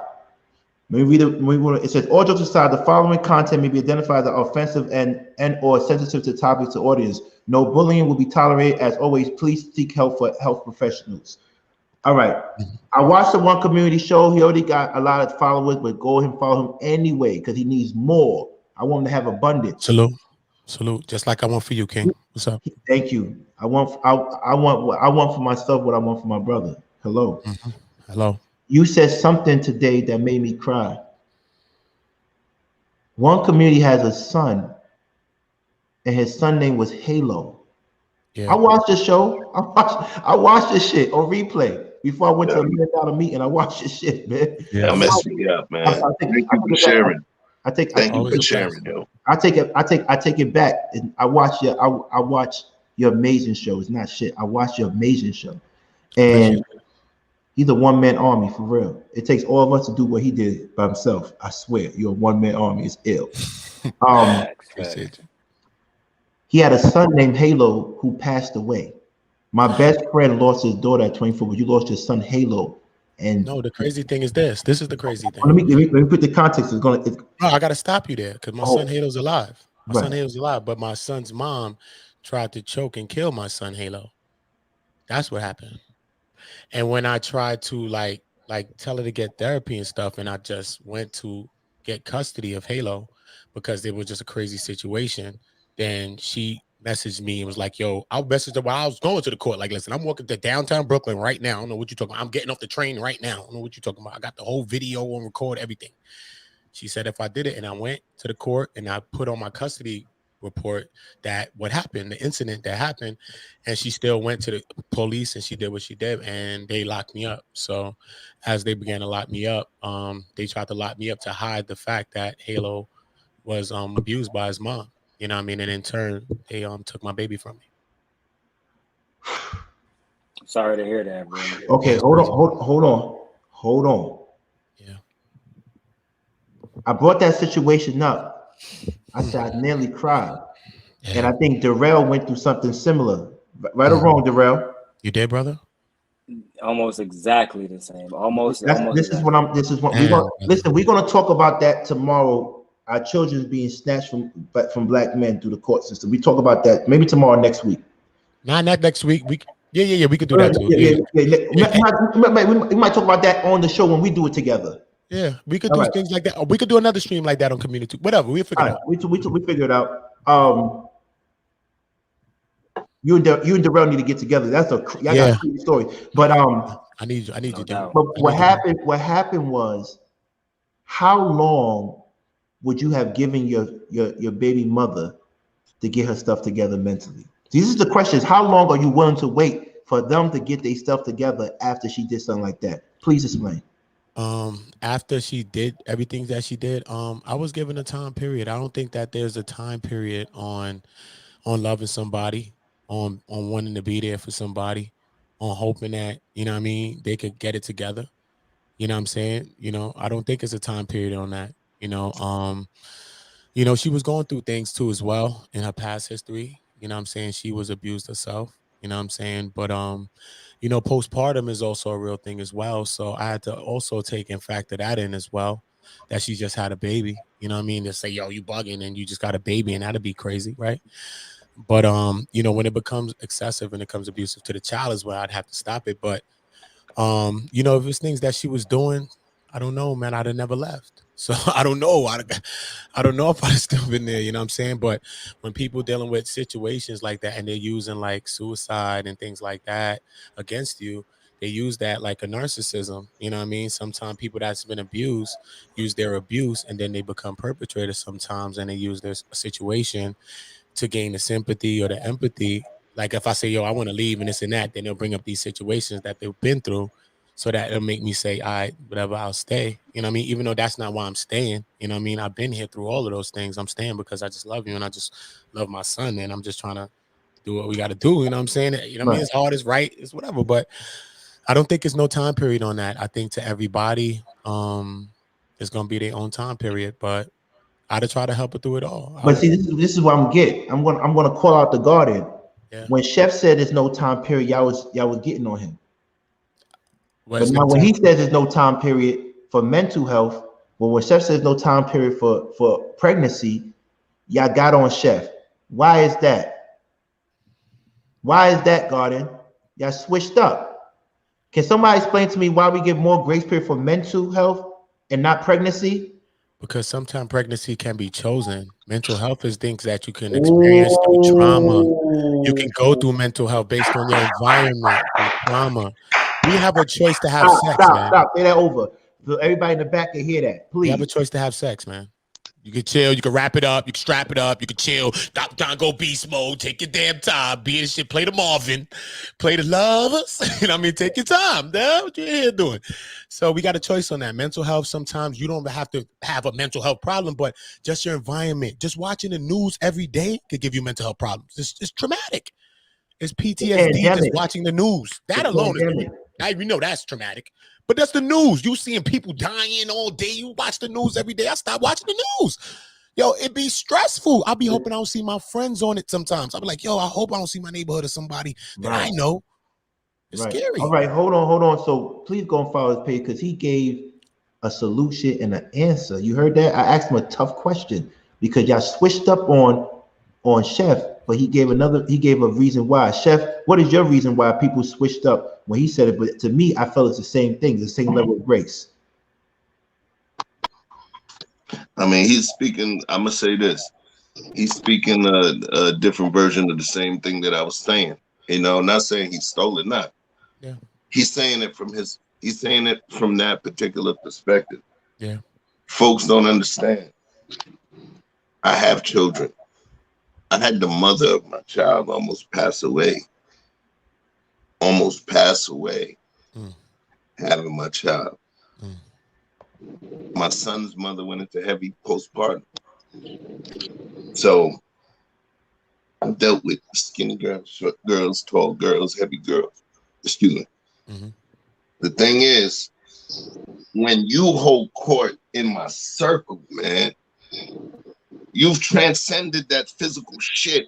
You have something to my soul. You got that connection. You and I are one community. Yeah, you get what I'm saying? Yeah, that's what it is. Straight up and down. So it's like people saying the shit is cap. People saying the shit is cap. You get me? You don't know what the Bonnie to your Clyde looks like. You don't know what the Bonnie to your Clyde looks like. Sometimes people come from a point of privilege. I don't feel that I'm unattractive. I'm saying though, people, the shit that's being said, and maybe on this particular episode, I look like it's bugging me out because it's bugging me out.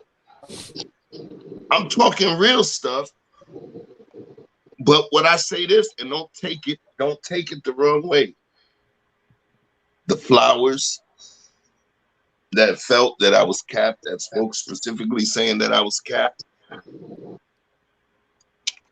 you ain't rock with a dude like me, Flower.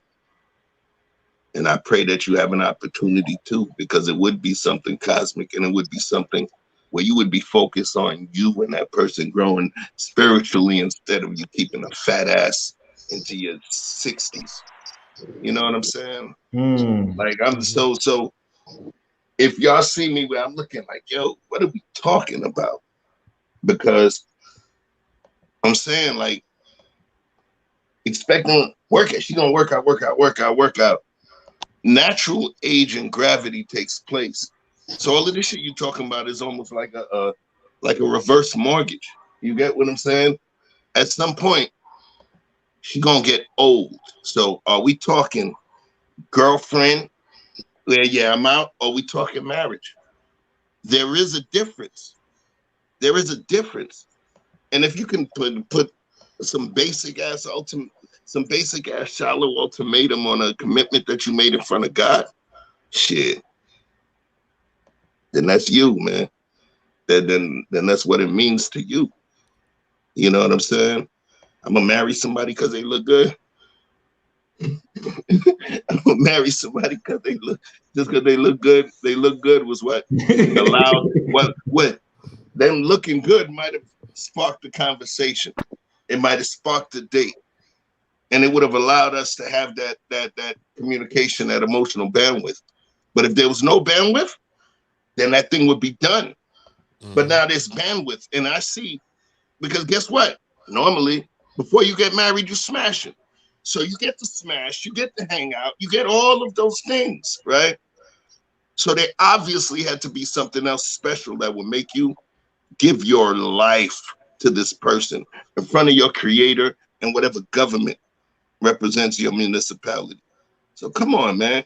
Hold on. So what I say is, based on my age and based on my experience on this planet, I just may be a few exits ahead on that highway, and you may be a few exits behind. But you're gonna figure it out. You're gonna figure it out, man. Yeah, hold on. Let me say something. We got people outside the club that want to get in. So somebody have to leave the club, man. So if you're not ready to go personal down this rabbit hole, you might have to get off the stage, because I got people outside the club trying to get in, and they got table money, they got bottle money. So I leave. are you sure? Because sure it's not all right. You sure? Okay. You can always come back though. Okay. See you later, Terry. Right. See ya. Bye, Terry. Peace, Terry. Okay. King, may I say something to Chef's point? Yeah, let me get Terry out the club first. Okay, she's out the club. So whoever's coming in, come in now. I got one free space left. Come in. I know, because it's a long line. It's a long line outside. Go ahead. Yeah, so basically Chef is completely right. He's 100% right. You know what I mean? And that's why he brings the wisdom to the platform. You know what I'm saying? Because he definitely brings that wisdom, man, and that insight. You know what I mean? Because let me tell you something. That's why a woman, she look like Flavor Flav. She'll get all the dudes. You know what I'm saying? Because of her character. You know what I mean? Because she's submissive. Because she has a Proverbs 31 type of character. You know what I mean? I know not everybody's religious, but that's what I subscribe to, Christianity. So because she has that character, man, guys are lined up around the block. And girls who look like a Holly Berry are still single because they're like, man, how this woman get all these men? Because it's her character. It's who she is as a person. And character will always outshine looks. You know what I'm saying? Always. Character's undefeated.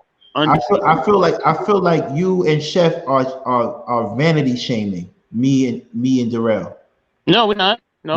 Y'all shallow shaming. Because we shallow, y'all shaming us. Y'all shallow No, shaming. not at all. Don't you feel like a victim now? They shallow shaming us.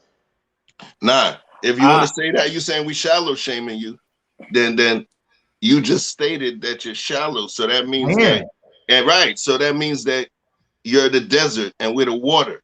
Right. So that means that you should drink what the hell we talking about. Right. I say, I don't feel that way. I feel like it's just a difference of opinions. I'm still on my same swivel. I haven't moved an inch. Ooh. You know what I mean? And I still feel the same exact way. I mean, mean, if you want to convince me that every woman when she gets older that she gotta get older and look more unattractive, cool. That's cool. But there's a woman in Atlanta right now. You don't I make don't the gotta bed in the convince you, morning, family. JB. I said that's why I sit back. I don't gotta convince you. I said life is gonna convince you, my dude. Life, that's an interesting individual, boy. Life will smack you around, spin you up, switch up all your options, switch up what you thought you was, and change it to something else. So it got nothing to do with me. It's just your relationship to that beautiful creature called life. I definitely understand like Chef's introspection and like his experience, but when it comes to being holistic, I feel like the same is 3 parts: is mind, body, and spirit. Woo!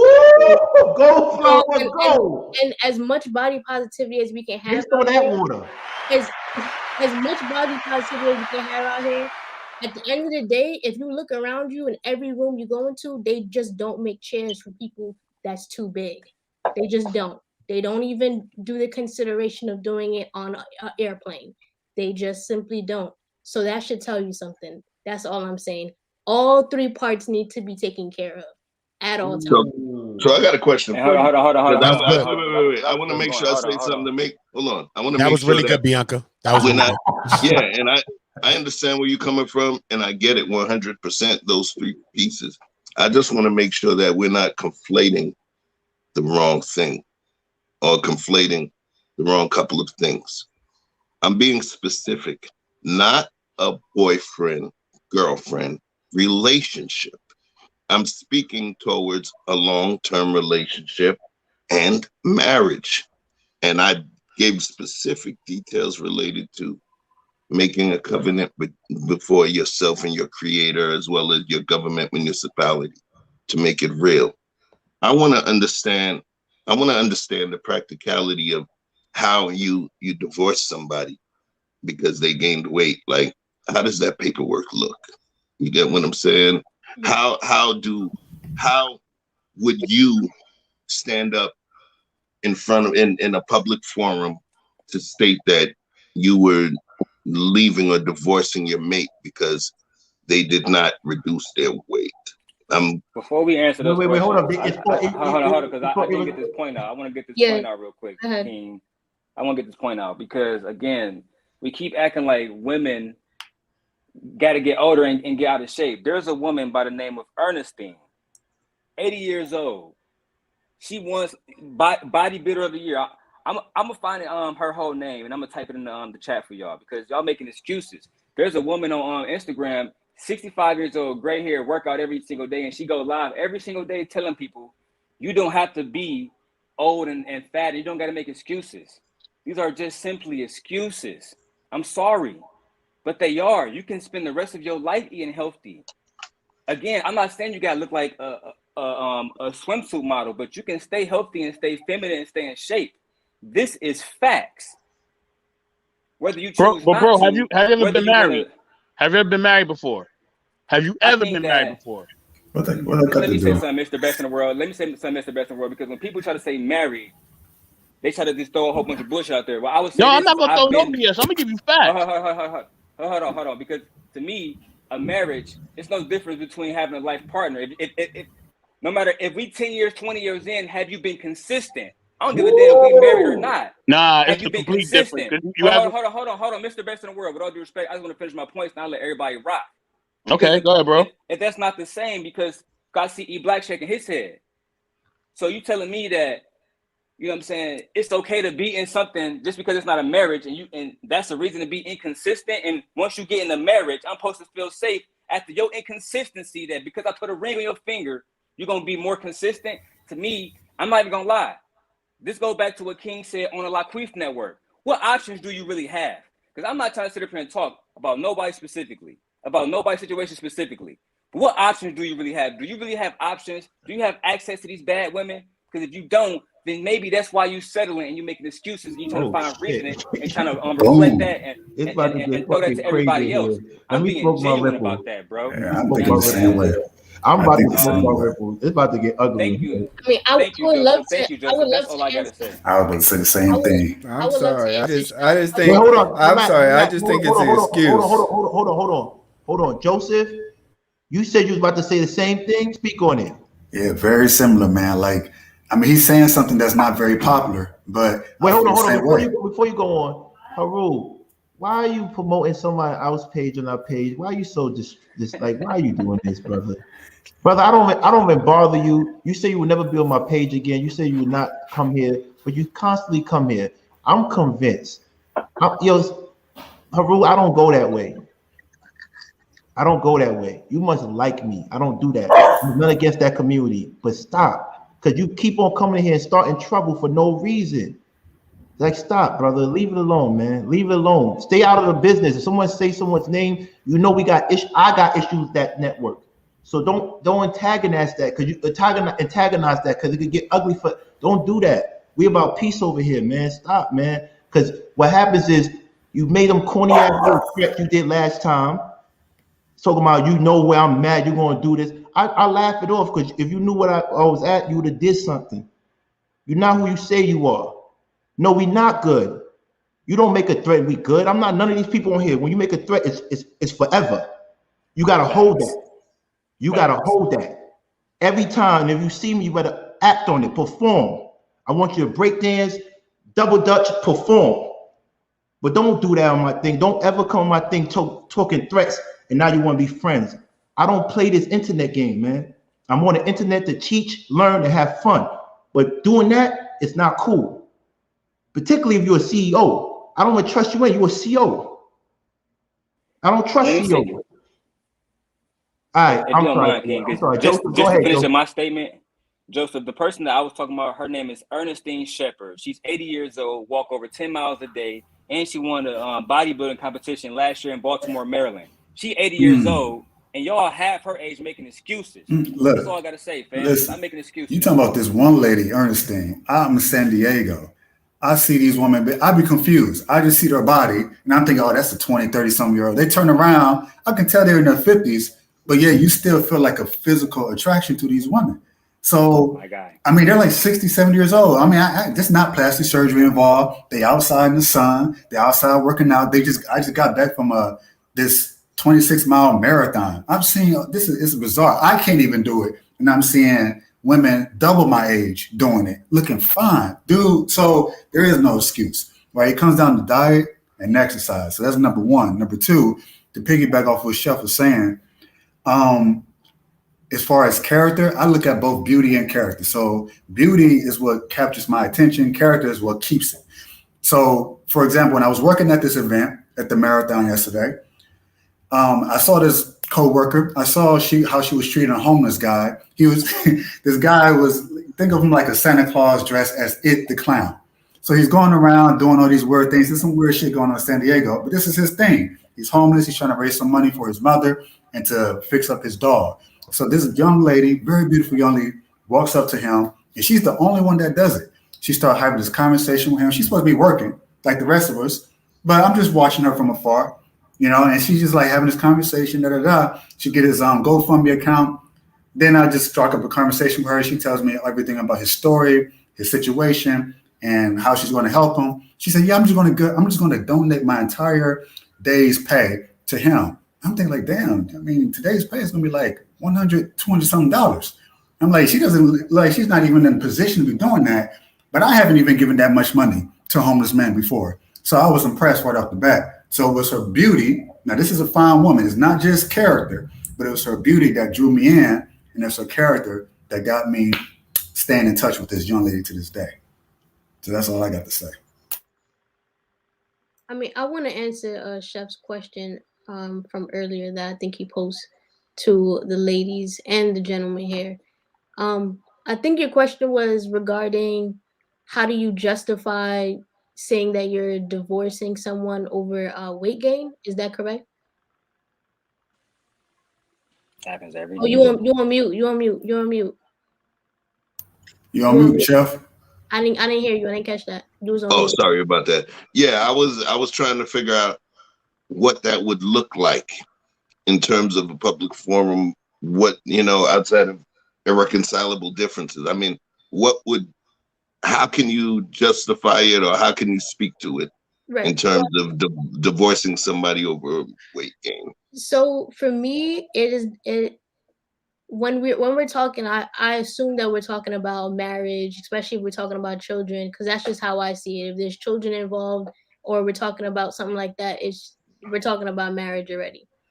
So the reason I would say it is justifiable, because it's not just a weight gain, but it's how dedicated you are to the actual marriage. Because in a marriage, you should be attracted to one another. Like, at least to me, you should be wanting to have that marriage last as long as possible. And if you're not healthy, if you're not at a healthy weight to have that marriage last and in as healthy a state as possible, then I don't know how committed you are to the success of the relationship.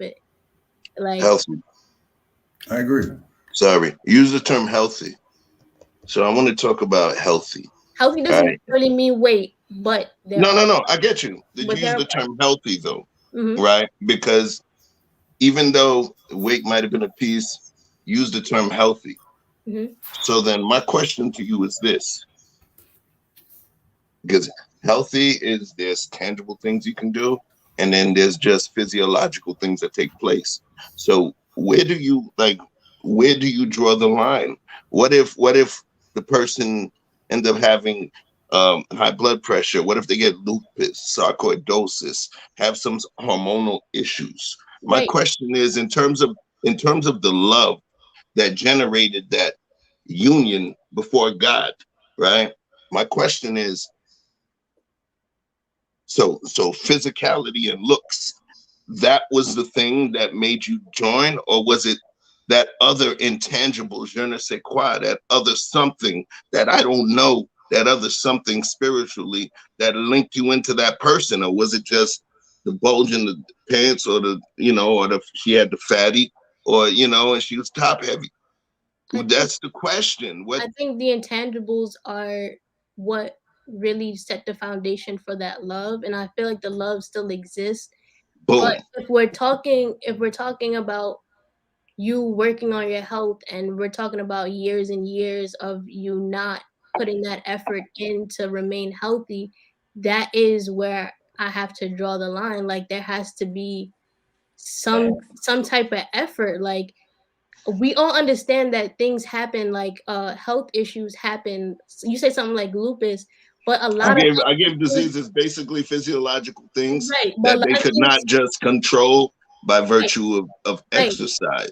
There's a lot of things that you can't control based on exercise, but there's a lot more diseases and health issues that come from a lack of exercise and health. Like, true, a lot more. Like, I don't know. But I asked you about those though. With all due respect, Flower, I apologize. And when I say this, because I know at some point it's gonna have to move to someone else. But I asked you a question about them, and I understand you're talking about the other things, but I'm asking you about those things because those are the things that are health issues, right? So I'm asking you, how would you move in terms of that? Where do you draw the line was the question. Well, if it's a physiological thing like lupus, cancer, something that you really can't prevent, then you gotta ride with that person until the end. Like, that's what you're there for.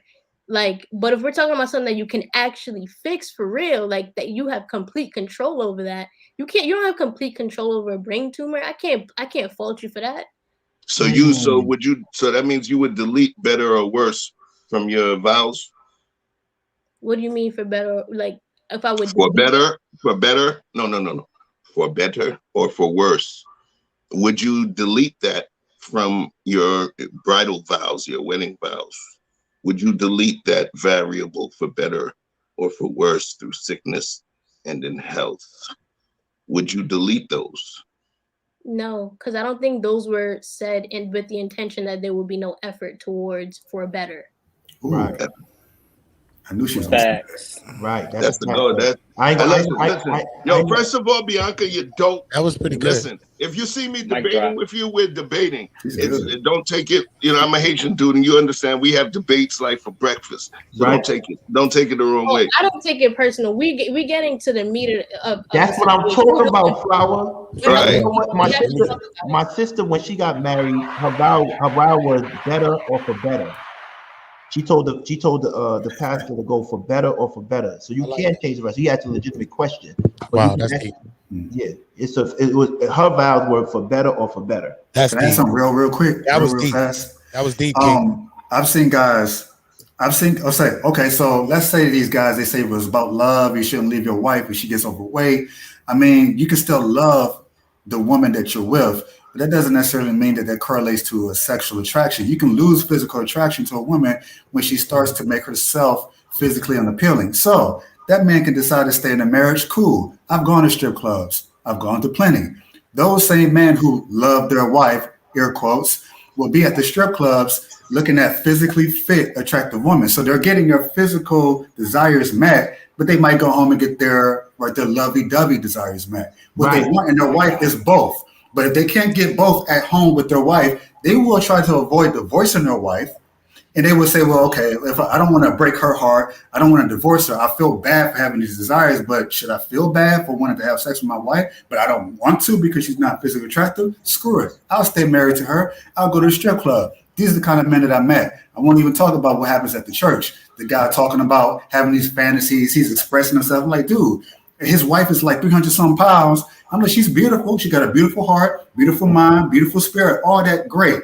But he's like he's struggling. Yeah, me and my wife, we sleep in the bed, and I'm listening to this young couple having sex behind me, just banging it out. And, you know, he just had to. I was starting to lose my mind. And I'm like, this sounds like that's something that you want to happen for yourself. Like, why are you sleeping in the bed listening to someone else have sex? So it's kind of like it plays out in that way. I see it, but a lot of guys like to deny it because they don't like to admit to themselves that the physical aspect is absolutely critical to maintaining a marriage, keeping it strong. All right. Hold on. One thing. Hold a thought. After one community finished his statement, I want to ask the girls what Hanifa said. Hanifa said if your man had dysfunction, I don't even know how to say that word. She said if he had erectile dysfunction, because how long would you give him? I can't relate to that. So he had the ED. Erectile dysfunction. How long? I don't even like y'all saying it, man. Yeah, that's what I'm saying. I don't want to talk that word out there, but because I'm 41, so you know, anytime it can happen, right? But if you had the ED, I have my ginseng every morning, so I doubt. You got me a couple years. You got me a couple years, King. I have my ginseng shot. I have a ginseng shot. That's why you gotta stay healthy. Ladies, if your man had an ED, how long would you give him to get back on track? Oh, that's a good one. Ladies, there's only two of y'all in here. Ladies, how long will you take to get back on track? Till the battery die. She's smiling. What she got to say? Till the battery die. And I ain't gonna front. Phoenicia. Joseph, I'm not gonna front. Yesterday you sounded good. Today you sound like you in a submarine. What happened to your mic? Oh, really? Oh, yeah. I don't know why. I'm using the same one. Yeah, but yesterday you sounded perfect. Okay, well, let me see. I'll figure that out in a second. Thank you. What's up, Phoenicia? How long would you give him? Okay, so for Tammy. Yeah, we can hear you, Queen. Okay. All right. So this is one of the things that I would, not want to put a time frame on really, because things happen, here's the thing. I want you to control the things you can control as far as your physical appeal and as far as your sexual appeal as well, right? So I know now that there are natural remedies to things like erectile dysfunction. It can be cured. People make it seem like it's an incurable disease, something that you just have to live with for the rest of your life, right? That's not the case. There are plenty of natural remedies you can try, like changing your diet or whatever, exercising, things of that sort. But despite popular opinion, this is one of the things where I want to put a time limit on that. As long as he feels confident in himself and doesn't accuse me of having interest in someone else because of that particular element in him. That's what I'll say. All right, Bianca, because it don't have to be ailment. It could be a mental. It could be a mental block. Bianca. Yeah, I feel like I'm in agreement with her. I feel like that doesn't really need a time limit because that can really be fixed. Like you could work that out. And plus, there's other things you could do. You know what I mean? No, I don't. I don't Get know what you creative, mean. man. Get I creative. don't. I don't know what you mean. What do you mean, Bianca? What do you mean, I Bianca? know what I mean. Stop Every playing. time. All right. So, fellas, women sometimes don't want to have sex. They going through their situation and they don't feel it. There was a death in the family, or they're not feeling sexy anymore. How long do you give her before you say, "Yo, we need to have sex"? Again, there's no time period on that. Wow. I don't think there's no time period on that because I go one deeper, man. I remember being in a relationship, man. I remember that I was cheating. Somebody said he's going to cheat. I was cheating, right? No, I remember I was No, in a but somebody relationship. said he's going to cheat if the guy has ED. What? Oh, I don't know what a woman would do. Okay. I don't know. You know what I'm saying? But yeah, I remember being in a relationship and I cheated. And we were still in the house and everything was good. You know what I mean? Sometimes you don't be worried about sex. The relationship be, you know what I mean? You could talk stuff like that.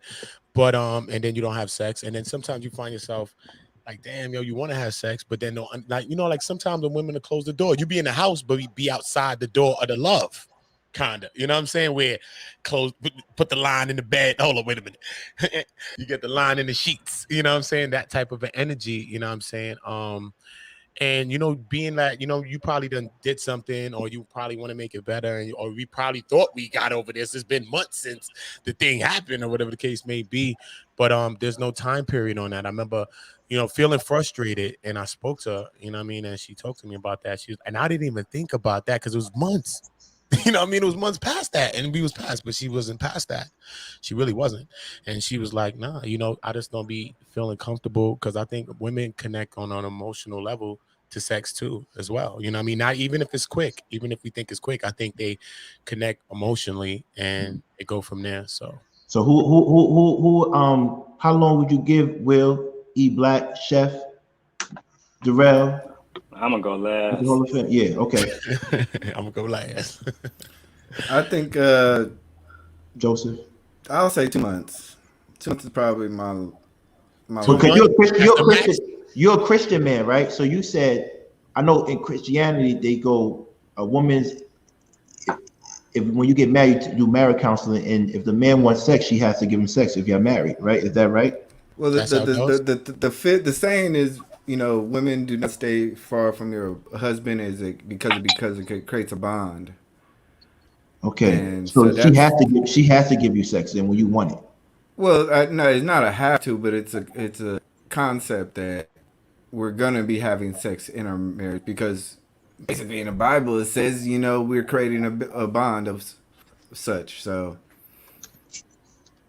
I mean, let's just be real about it. I'm not gonna sit here. It's like, you have to understand the woman changes so much. Sometimes you gotta let her breathe, man. Sometimes you gotta chill out, man. And as much as a marriage is tough, that's sometimes the step you gotta take in abstaining yourself from having sex. I mean, it's just the time. And you never know what's going on. You never know. She might be dealing with the kids. She might be having mental health issues. She might be having a whole bunch of things going on in her life. And sex is just not the answer to everything. But like I said, as a man, you need to be preparing the environment so that you guys can have a relationship to where she knows that you're at need of this. You can't go willy-nilly and be like, well, she know. No. Do whatever it takes. Wash some extra dishes, get some flowers, do whatever it takes. You can't just sit there and expect it. So, like I said, 2 months is probably my limit. What about you? What about you, Will? Hold up. Just put the question so I'll answer the question. Put the question. How long does it take? 2 months. How long would you not have sex, basically? No, how long would you wait for your woman if your woman doesn't want to have sex anymore? She's not into it. How long Yeah. are you All with her right. before you say, you know, right there the question? Um. And would you let them find enjoyment elsewhere?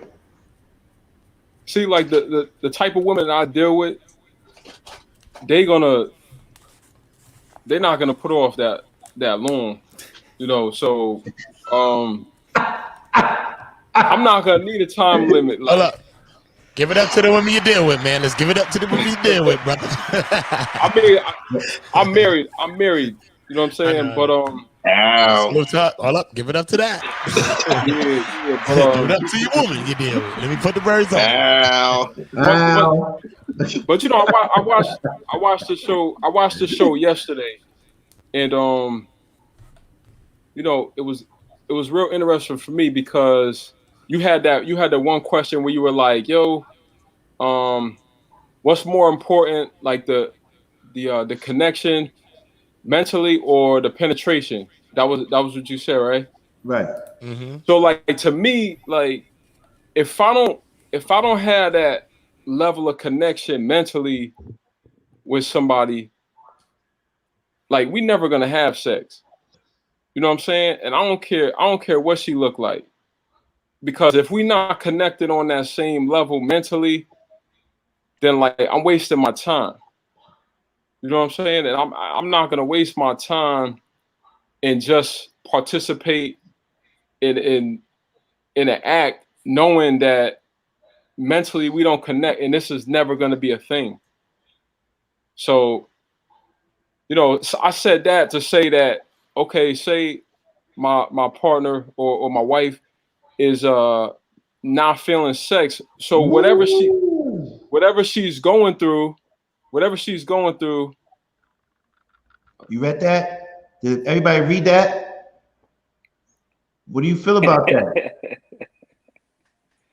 That's real. That is real though. I'm I a, ain't gonna I'm gonna lie. go That's last. real. I want Chef to tackle that one. That's real. So that one is a little different The question I asked. I'm sorry. than the last question, because the Right. last question was based on something happening to them where it prevented you from, from having sex with them, right? So now I'm gonna answer both.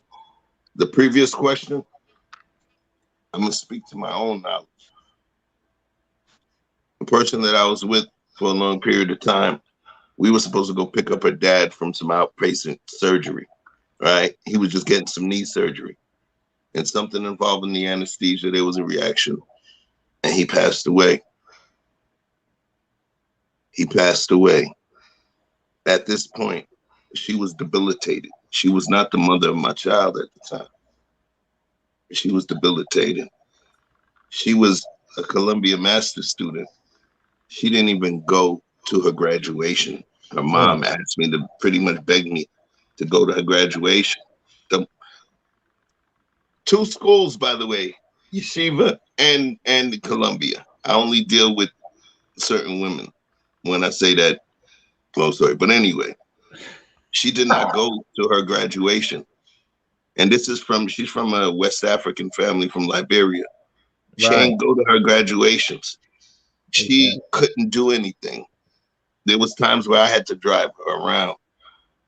She was broken. She was broken.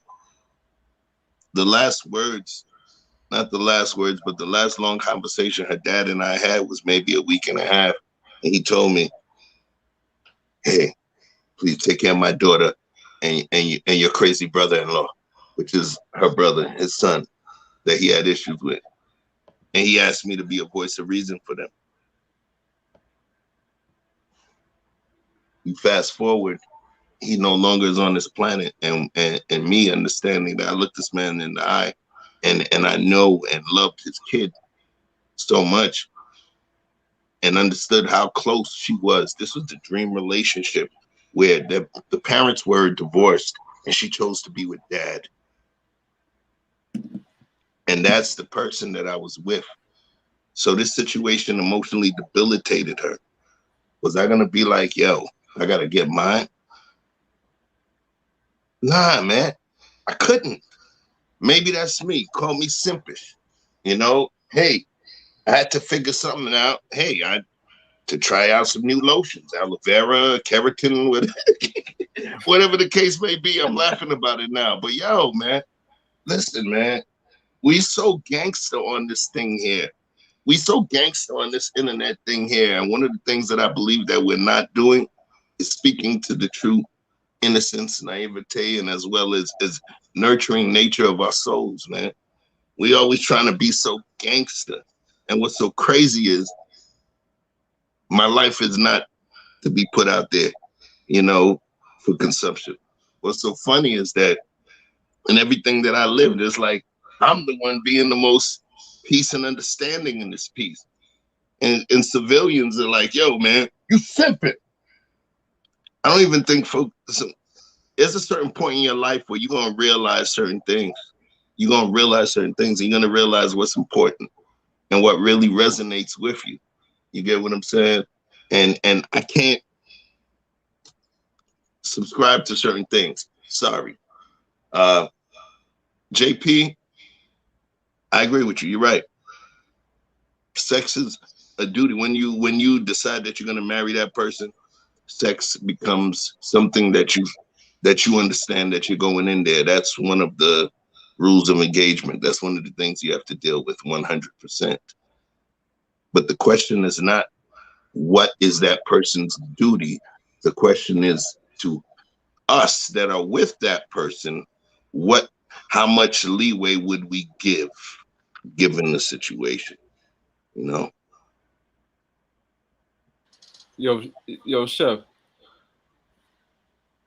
I Yes, think sir. we have similar views on the situation. So you know, like I agree with almost like all your points. So my thing is like this, and this is how I chose my wife, right? After everything goes, what's left? You know what I'm saying? That's how I chose my wife. Yes, man. After Thank you. everything goes, what's left? You know what I'm See, saying? they're gonna love it from you. They're gonna love it from you. Bring it, fam. No, I'm just saying, because like, yo, we can try to act like we're gonna stay in shape forever. You know what I'm saying? We can act like we're gonna stay beautiful forever. But yo, realistically, life happens. You know what I'm saying? Like, yo, if you fall down and break your leg, if you get hit by a car and you're put in that wheelchair, like, yo, you're not going to the gym. You may not be physically able to go to the gym. You know what I'm saying? So it's like, I chose my wife asking that question, yo, when the beauty goes, when she's physically incapable of going to the gym, when all of that goes, what is left? What does this woman have left to offer to me and my family? And that's why I chose who I chose. Thank you, man. Yeah, I think that's definitely what's missing in a lot of conversations is realistic approaches and really true dedication to your other person. Just a real true dedication beyond superficial stuff, you know. People get sick, people get ailments, people get depression. Things happen in life, and sometimes we got to look beyond that. And that's the reason why a lot of people are alone right now, because they're only looking for the first stages of visual and monetary. And that don't get us nowhere. And that gets us nowhere, man. You got to connect on a deeper level. You know what I mean? I think when I was much younger, you know, I'm attracted to what I deem as whatever I feel, you know, is attraction to me. But, you know, I think there's many different things that makes a person a beautiful person. You know what I mean? As many parts of yourself, as many times you can find yourself in, which will make you find and see that someone else is beautiful in a way that you never seen them before too. So sometimes your situation changes that, you know what I mean? Changes your view, changes your predicament and things too. You know, like if you are lonely and things like that, and then you've been around people that were never really listening to you, but they were good guys or good girls or whatever the case may be, but then you meet a person that's really like attentive and really listening to you, or taking the time, making sure everything, like, yo, you ate today, like, you good? Like, you good, man? You sure? Listen, man, I'm about to come through, bring some over there. Just taking care of the little things and stuff. You like, damn, son, this person might not be what you deemed as attractive your whole life, but everything else is just like, damn, yo, where like, sometimes you like, damn, if I could put you in another body and all that, nah, we don't want to put nobody in another body. We got to accept the body that kind of gift comes in, because it's special when people could really show that love like that. You know what I'm saying? So we just got to appreciate each other. Right. So, all right. So before we move into the next topic, what's that famous quote? Money makes me come. Mm-hmm. Right? Isn't that what philosopher said that? Was some German philosopher that said money? Too. Yeah, money makes me come. Right. So, but money makes me come. Right. That's universal. So here's my thing. It's dope when someone would, we as men, every time we tell a woman, hey, if your man loses money, are you still gonna be with him? And they will always say, my man would never lose money. He'll find a way. Even if he loses, he get it right back up. Right. But why can't we say, oh, my wife would never be out of shape? Because if he loses, she get right back. You see the hypocrisy? You see the hypocrisy? Yeah, I agree. I'm gonna segue from the last topic to this one, and I agree with JP said. And I feel what everybody's saying. I just feel like a lot of stuff that was said tonight, whether it was love or Jesus or something else, it was just an excuse to not get the work done. Just an excuse not to get the work done. I heard the same thing. Look. One community. Before I answer the King question, I had the same thing out of fellas when they can't get diapers. Jesus won't want me to do it, so I can't do it. All right, so you're gonna let your kid go starve? You got that much holiness in you? Yeah. You know what I'm saying? So to me, it's like we love making excuses, man. But to answer the Queen's question, women not making those excuses, right? I hate to even bring him up. I know King don't rock with him. Matter of fact, I'm not even gonna go there. Go ahead. Just make your point. Make your point with it, though. Yeah, don't worry about what. Just make your point. You ain't got to the mention lead attorney made an interesting point. No, I like him. I think he's corny. I like him though. I like him. The lead attorney made an interesting point, because women, they're gonna take advantage of men who think like this. You want to give me all your stuff. You want to do. I don't got to work hard at all. I can be fat, and at the end of it, you can lose everything and give it to me. I'm just gonna take it. I'm gonna take advantage of you. And to me, I just think that again, men put themselves in a situation when they don't want to be honest about the options that they have or they don't have, right? So that leads to them. I don't want her because she whatever, blah blah blah blah blah blah. Ski. To me, it's just a whole bunch of excuses, fam. And the same reason with King, the reason why they won't accept those men, they could accept those men. All of us men know here, from Willie D and everybody else, that a man can take care of a woman making $40,000 a year. Why don't they accept them? Because they have more options, better looking, less excuses. Yeah, man, you can't. Most definitely. Yeah, right. All right, so I can't. I mean, anybody got a rebuttal for that? No rebuttal to that. I just think you gotta have realistic ideologies, because then you'll end up putting yourself in positions with bad people, and then you'll be stressful. And because you're so headstrong in your ideology and feelings of not realistic world. Okay. Well, listen, the next subject is, and I want to remember last time, a long time ago, we talked about what's worse. What's worse? A woman with 100 bodies, or a woman that got 3 children from 3 different baby fathers? We asked that question. And the answer was surprising. Some people said a woman with 3 different baby fathers and 3 different babies is worse than her having 100 sexual partners. Before we move deep into this, who disagrees with that? I think I do. Just because a woman have 3 kids, why do we have to put that in the sense of worse? I don't see that. Right. If you try love, that did not work. I have an option to try it again. I'm having sex. Wah, wah, another baby happened. That did not work. Am I supposed to go croak and keel over? No. I tried again, and now I got 3 kids. What you want me to do? Like, we live in life. Life ain't perfect, so what are we supposed to do? Now, if you run around catching 100 bodies, that's 100 bodies. But you don't. But they saying that there's no physical proof of going on, but you know she had 100 bodies.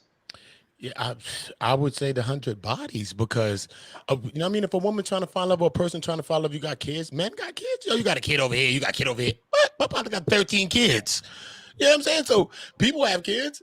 What, when he had to try 3 times, 5 times, he tried 13 times. Right. So, you know what I'm saying? So we live in life. You know what I mean? You're going to find what you be looking for something. We all looking for something. We all on the search for that. But I think, you know what I mean? You got 100 bodies, though. Even a man, bro, you running around 100 bodies, a woman, 100 bodies. It's serious. You know what I mean? But it's serious. But we look at it good as a man if you have 100 bodies and a woman that's bad if she has 100 bodies. So Bianca, what you think? What's worse, 100 bodies or 3 different baby fathers? Because even the girls are saying that three baby fathers is like. Yeah, that's a lot because that's a lot to deal with. You're talking about 6 different people. Like you're not even talking about. That's crazy. That's a lot of people. That's crazy though. That's a party. That's a party. That is a party. As you were saying in Brooklyn, that's a Getty, bro. Damn. That's a Getty though, but that's definitely a Getty. It's a Getty, but you might have to get it. I mean, that's what part of Brooklyn you from, Bianca? I'm from Brooklyn too. Crown Heights. All right. Flatbush, man. So 100 bodies is bad though. 100 bodies is bad, but Flatbush. No, 100 bodies. Think of the math. You would have to sleep with one man every for bodies, 6 years. That's from what the age of 18. From the age of 18, you would have to sleep with a man every month and still only get what 60.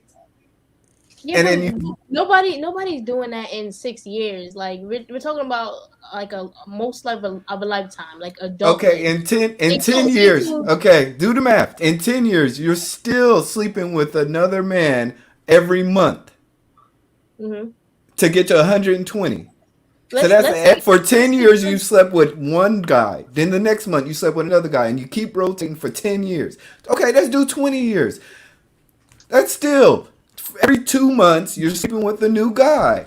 That's okay. Forget it. Can we not genderize this? And because for every baby that's born is a man and a woman that's born to that baby. For every body, there's a man and a woman to that body. So let's. Word. I'm sorry. That's a lot of bodies. It is a lot of bodies. That's a lot of bodies. I think that's a lot of bodies. Yeah, but some people really believe that a woman with multiple baby daddies is frowned upon, right? Unless all your baby daddies are of high stature, like Kamora Lee, or like you know what I mean. Kim Kardashian, Kourtney, yeah. all the Kardashians, all the Kardashians. All baby mamas. Nobody says nothing though, but every single one of them is a baby mama. No. Kim is not. Kim is not. She and Kanye about to get divorced. But she's not a baby mama though. She's not a baby mama. Y'all not gonna consider that a baby mama? Yeah, put some respect on Kim. She's not a baby mama. He's the only one that did have a baby within wedlock. Yes, but my thing is this. Let's be honest, and I like your style, Bianca. You're dope. So you're telling me a woman with 3 different baby daddies is frowned upon more than a woman with 100 bodies. I want to make that clear. Honestly, I think it just depends on the man. Yeah, that's a good answer. You definitely from Brooklyn. You always gotta answer to get out of this shit. I like that. It depends. Well, what do you think? We gotta be real because 100 bodies is not 100 bodies. How many bodies did they sleep with? So really 100 bodies. This fucking laptop right there. That was hard. Really 100 bodies is like, you know what I'm saying? How many times you want to multiply it? Like, you know what I'm saying? Because were those 100 bodies virgins? No.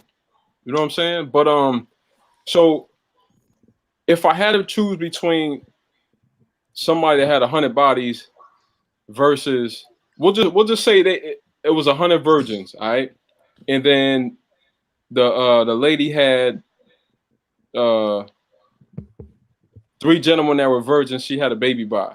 You know what I'm saying? Like even then, I just feel like 100 is just wild.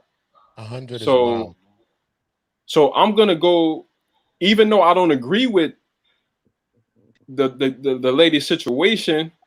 You know what I'm saying? But I'm not gonna hold that against her because there's so much more there than so if I'm willing to give myself to this lady who has 3 kids, I mean let's just say the fathers are not involved.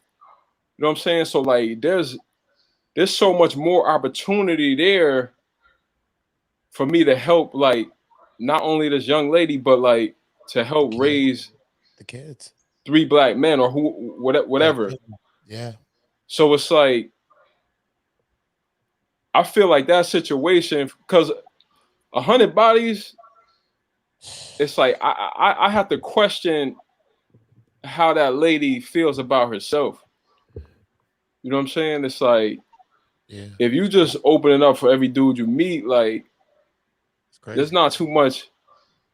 We don't have that much in common. Like you're not the type of chick that I want to be around. You know what I'm saying? Like for example, I don't know why she has 3 kids by 3 different women. It's tough to, you know, understand that situation without knowing. But you know, I know sometimes some girls will deal with a dude and he gets murdered. You know what I'm saying? Another time, somebody the father goes to jail.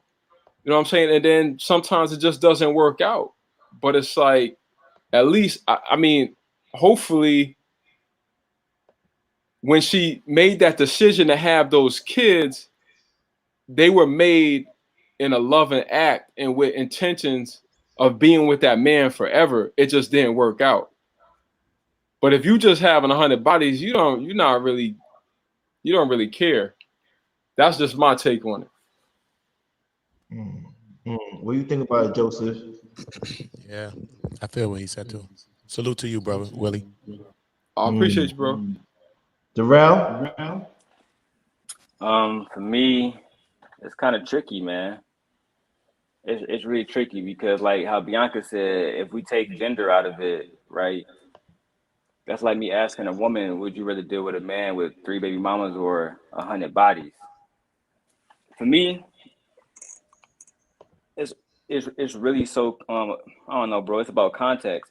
If the woman got her shit together and the baby daddies is cool, everything's solid there, then I might be able to tolerate that, right? But the woman with the 100 bodies, I kind of feel where Willie is coming from, right?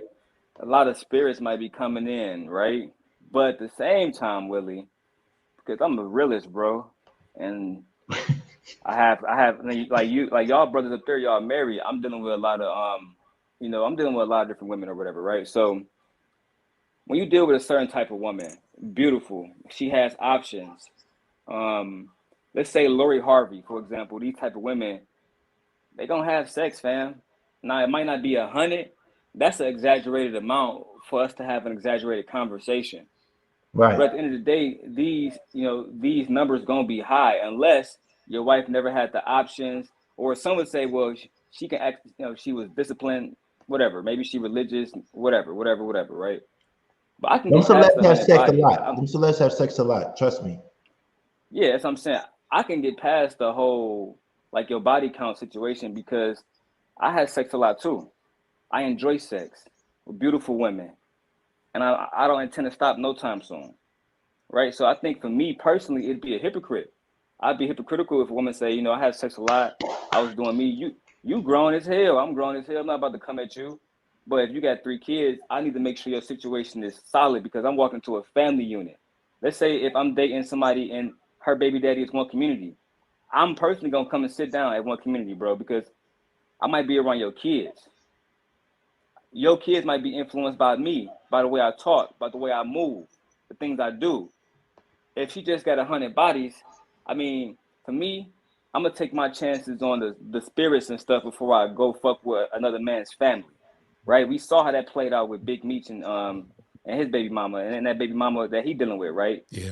A lot of drama came from that. You get what I'm saying? Dudes ended up in trunks and stuff. You feel me? Certain dudes don't play about their families. They don't even want you around their family. So to me, that's always super spicy for me. Super spicy. Okay, brother Clarence.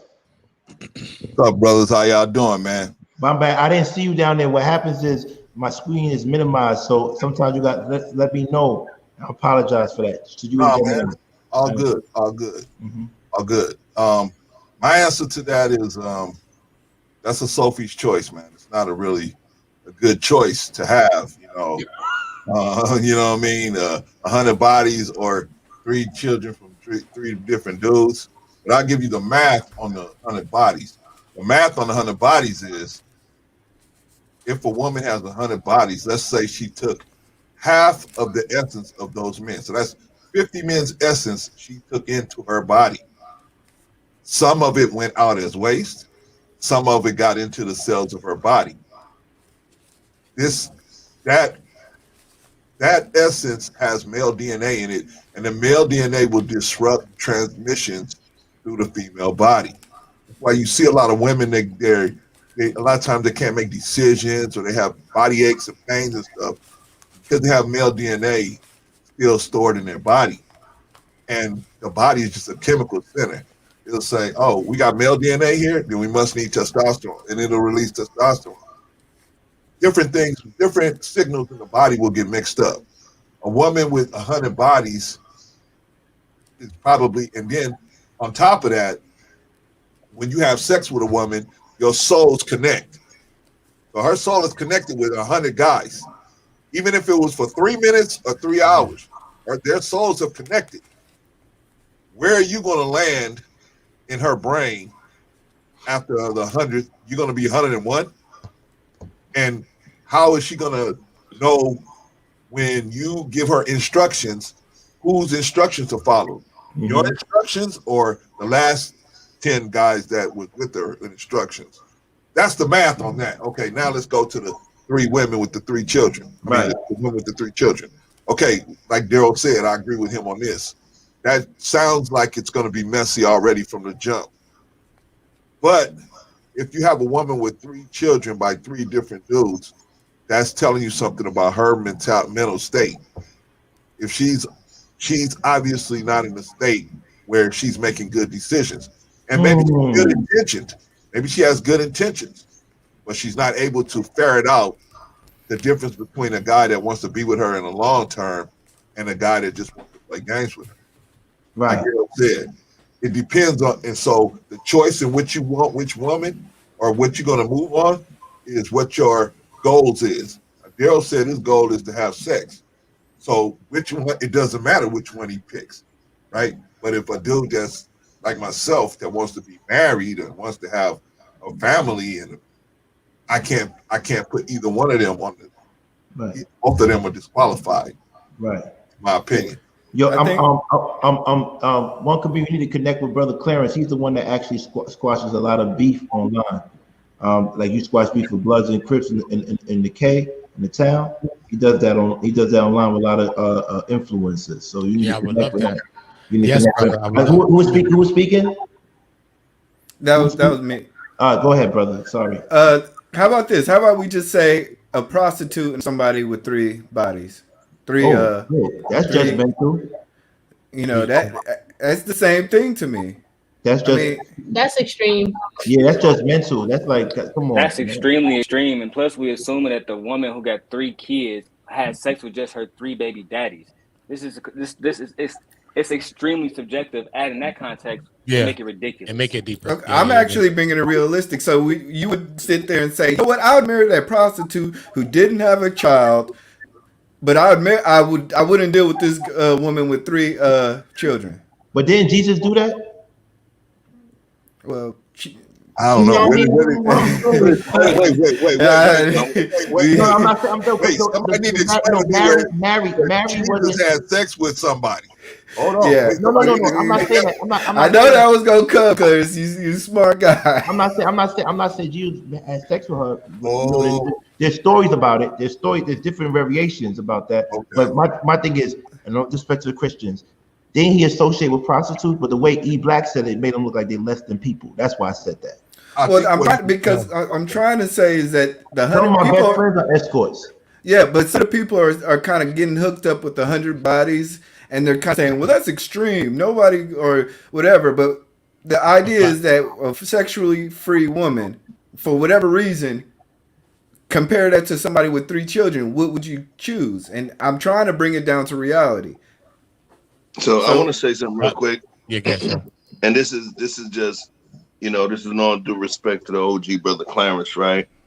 I understand there's two aspects. There's the scientific or the metaphysical transference that we talk about that you mentioned with DNA, and then there's the other transference, which is the cosmic and spiritual and love aspect, right? But in terms of when you stated about the women sleeping with men and the transition or the transference of their DNA and DNA receptors into that woman, Yeah. that person that actually came up with that research, it was a guy named Dr. William F. Chan, right? And he was a chief medical officer at the University of Alberta in Canada. The thing is, bro, that has already been debunked. It's been debunked by a good majority of the medical professional community that actual DNA transference doesn't take place. Cellular transference is natural just by virtue That's of what osmosis, I'm right? talking about. But the DNA is But in the in cell. terms of the actual impacts of the DNA on her physiology, that's was the piece that was actually debunked because it doesn't have. They talked about the male twin. They talked about the strange male receptors. Those were actually real terms that they use. And then that piece, that science that he brought to the table was debunked. You know what I mean? I just want to kind of throw that piece there. I hear what you're saying, brother, and I'm not going to dispute the study that you're saying. But if we just look at the logical framework, if all of these women are having all of this sex, which they are, matter of fact, our women, they go around bragging about how much the Lizzos and the Megan Thee Stallion, black women are the only women that brag about having sex. Not all of them, of course, but I'm just saying we're in the category where they actually brag about having bodies, slaying bodies. Yet they have so many complications from this behavior. And so I'm just doing the math behind the scenes. Like I said, I'm not going to dispute. I don't have a microscope to dispute what you're saying, but I agree and I appreciate you bringing that up to me, brother. And I'll keep that in mind. And just to clarify, I wasn't saying that you were wrong. What I was saying was that I was giving the correlation does not justify causation, right? So I was just using that argument, right? And all I was saying is that what you're saying is true. I just saying the actual biophysical component that you use, it wasn't that. It's actually more the abstract, the love, how he impacts her, how they relate to each other, the je ne sais quoi, the energy, the cosmic transition of energies back and forth. I believe that's what actually controls the imprinting, if you will, the imprinting process.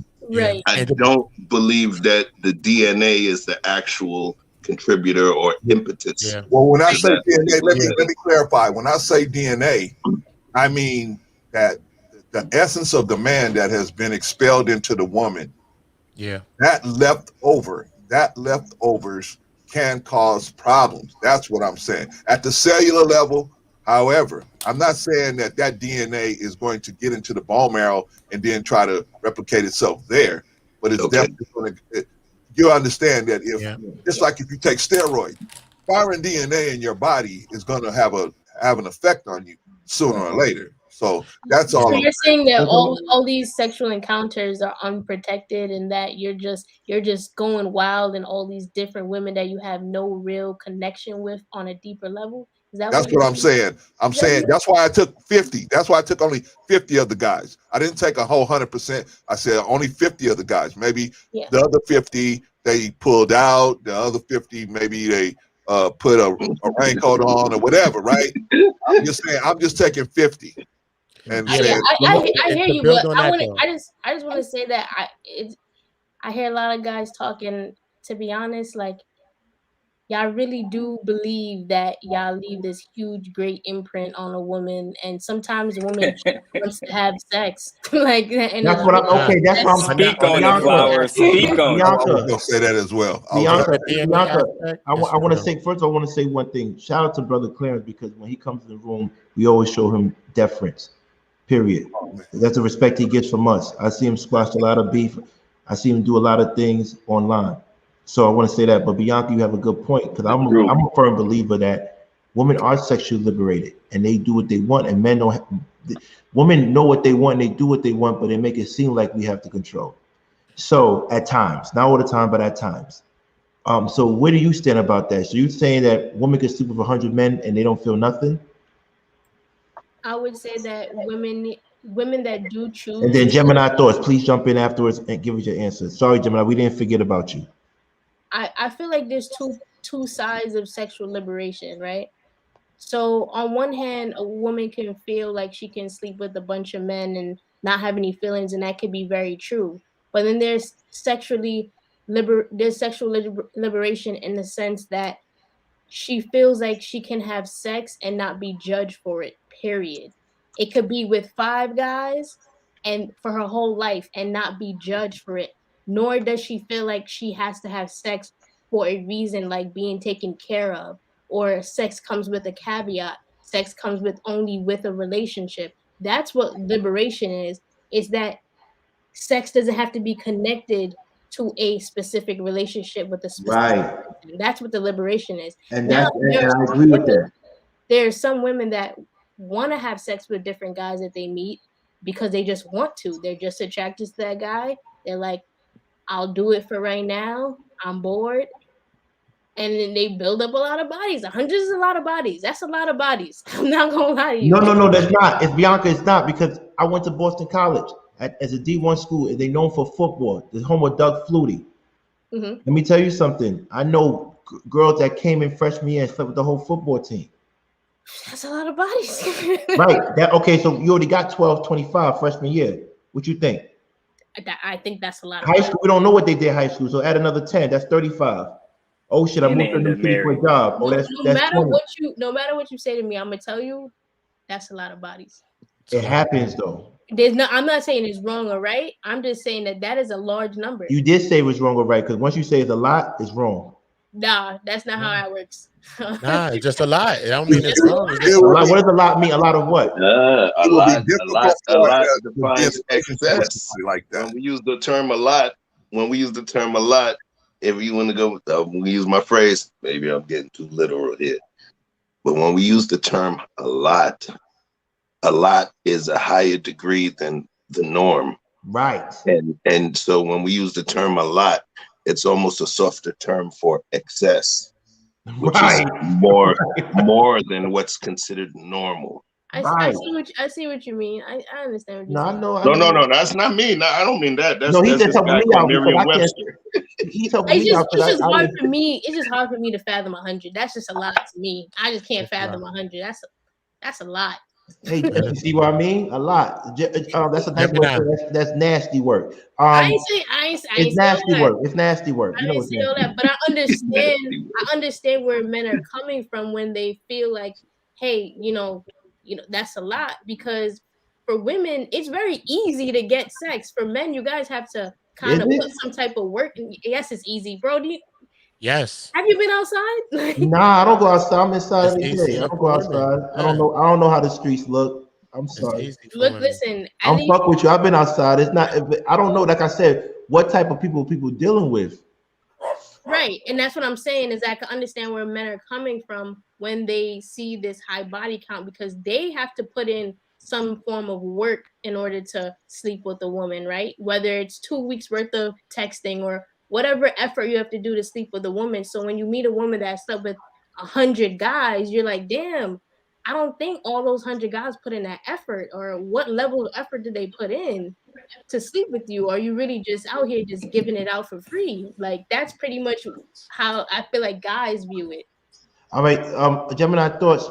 Your turn. I'm sorry we took so long to get to you. No problem. Can you hear me? We can hear you loud and clear. What's going Okay. on, Gemini? So, hey, how's it going, everyone? Mm-hmm. Yes. Well, as I told you all yesterday, that I have 4 children, 3 children fathers, right? I would tell you that that is wrong and 100 bodies is wrong. And I'll tell you why. You got to pick one. Which one? You got which one is worse? Oh, which one is worst? Mm-hmm. Yeah. That's why we ask these questions. Yeah. You have to pick one. It's going to be into the main topic. Which one would you take? Hey, you know what? I'm gonna go ahead and say the 100 bodies is worst because that's a lot. But the thing about it is that you wouldn't even know that this person slept with 100 bodies unless they tell you. But with the woman that have the children, you can be able to see it. You know, so I think that's the reason why most people will look at that a little bit worse than the 100 bodies because you don't know. People can lie. However, when I'm listening to this, because I have 2 sons and 2 daughters, and I've been around women who went straight from the house and got married to vetted guys, and I've seen their lifestyles, meaning that these women were virgins when they got married, and I just see that the lifestyle is a lot different. The mentality is a lot different. Their tolerance is a lot different for things, and they're able to maintain the family. Not saying that the woman who was not the virgin cannot do that as well, but it just looked like the way that we're made up, um with the mere fact that we have a hymen, so men would know whether or not we have had sex, but women would not know unless the man tell us, or unless she's experienced and she see that the guy's inexperienced. So there's a reason why we have that protection of skin there, whether we look at it biblically or we look at it from another aspect. Either way, the way that women are and the way that women should move should be totally different than men. We are not men, and that's what I tell my sons and I tell my daughters. The movement should just be totally different. And like I told you all, because I grew up, the way that I did, I don't know who my father is. I don't make any excuses, and my mom wasn't the greatest, even though she come from a 2-parent household. But those things matter. That matters as far as the way that people are raised and whether or not they are raised in loving environments that's teaching these morals and values and codes of conduct. This is the reason why, in my belief, why our community is in disarray, because we're just doing things willy-nilly. All right. So let me ask you, I forgot to pull up these stats earlier in regards to the first question, but it's good because I'm going to pull up the stats for this topic that we're about to jump into. So please bear with me. The first thing I forgot to put up was it's with the pregnancy and prison. It says for most women, it takes months to get rid of the pregnancy pouch, and sometimes it never goes away entirely. In some women, the left and right side of the muscle that covers the front surface of the belly can separate. A condition called diastasis recti, which can take 6 months to recover or require surgery. Now, as for people that were in prison, on average, only about 1 in 5 reported that have had a job lined up immediately after release, right? In the first full calendar year after their release, only 55% reported any earnings, with the median earnings being $10,090 of those earnings. 4% earned less than 500, 32% earned between 500 and 15,000, and only 20% earned more than 15,000. So I just want to put those stats up for when we talked about the prison and pregnancy. Now I'm going to put the stats up in regards to what we're currently talking about.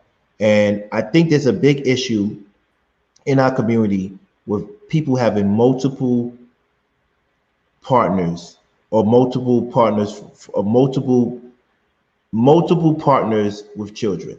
There's a big issue in our community with that, and I'm going to show you why. I don't agree with it, but this is what they said. They said the first national study of the prevalence of multiple partner fertility shows that 28% of all U.S. women with 2 or more children have children by more than one man. Wow. Having children by different fathers was more common among minority women, with 59% of African American mothers. Get the fuck out of here. 35% of Hispanic mothers. And 22 of white mothers reporting multiple partner fraternity. 57.6% of black children, 31.2% of Hispanic children, and 20.7% of white children are living absent of their biological fathers. So those are the stats in regards to people having multiple partners with children and having children with multiple partners. My question to the panel and also to the people that's watching is how detrimental is that for us to have multiple partners with children as a community? How detrimental is that? Because for me,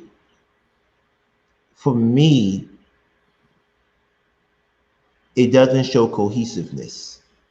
Just like Bianca alluded to, those 3 baby fathers, that's really 6 children. How are you keeping that cohesive? Anybody?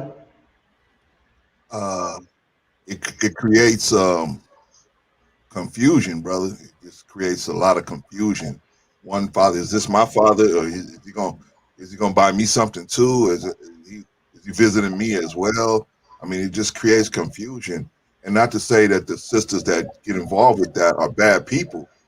It just maybe like wasn't taught how to make the decision to get that.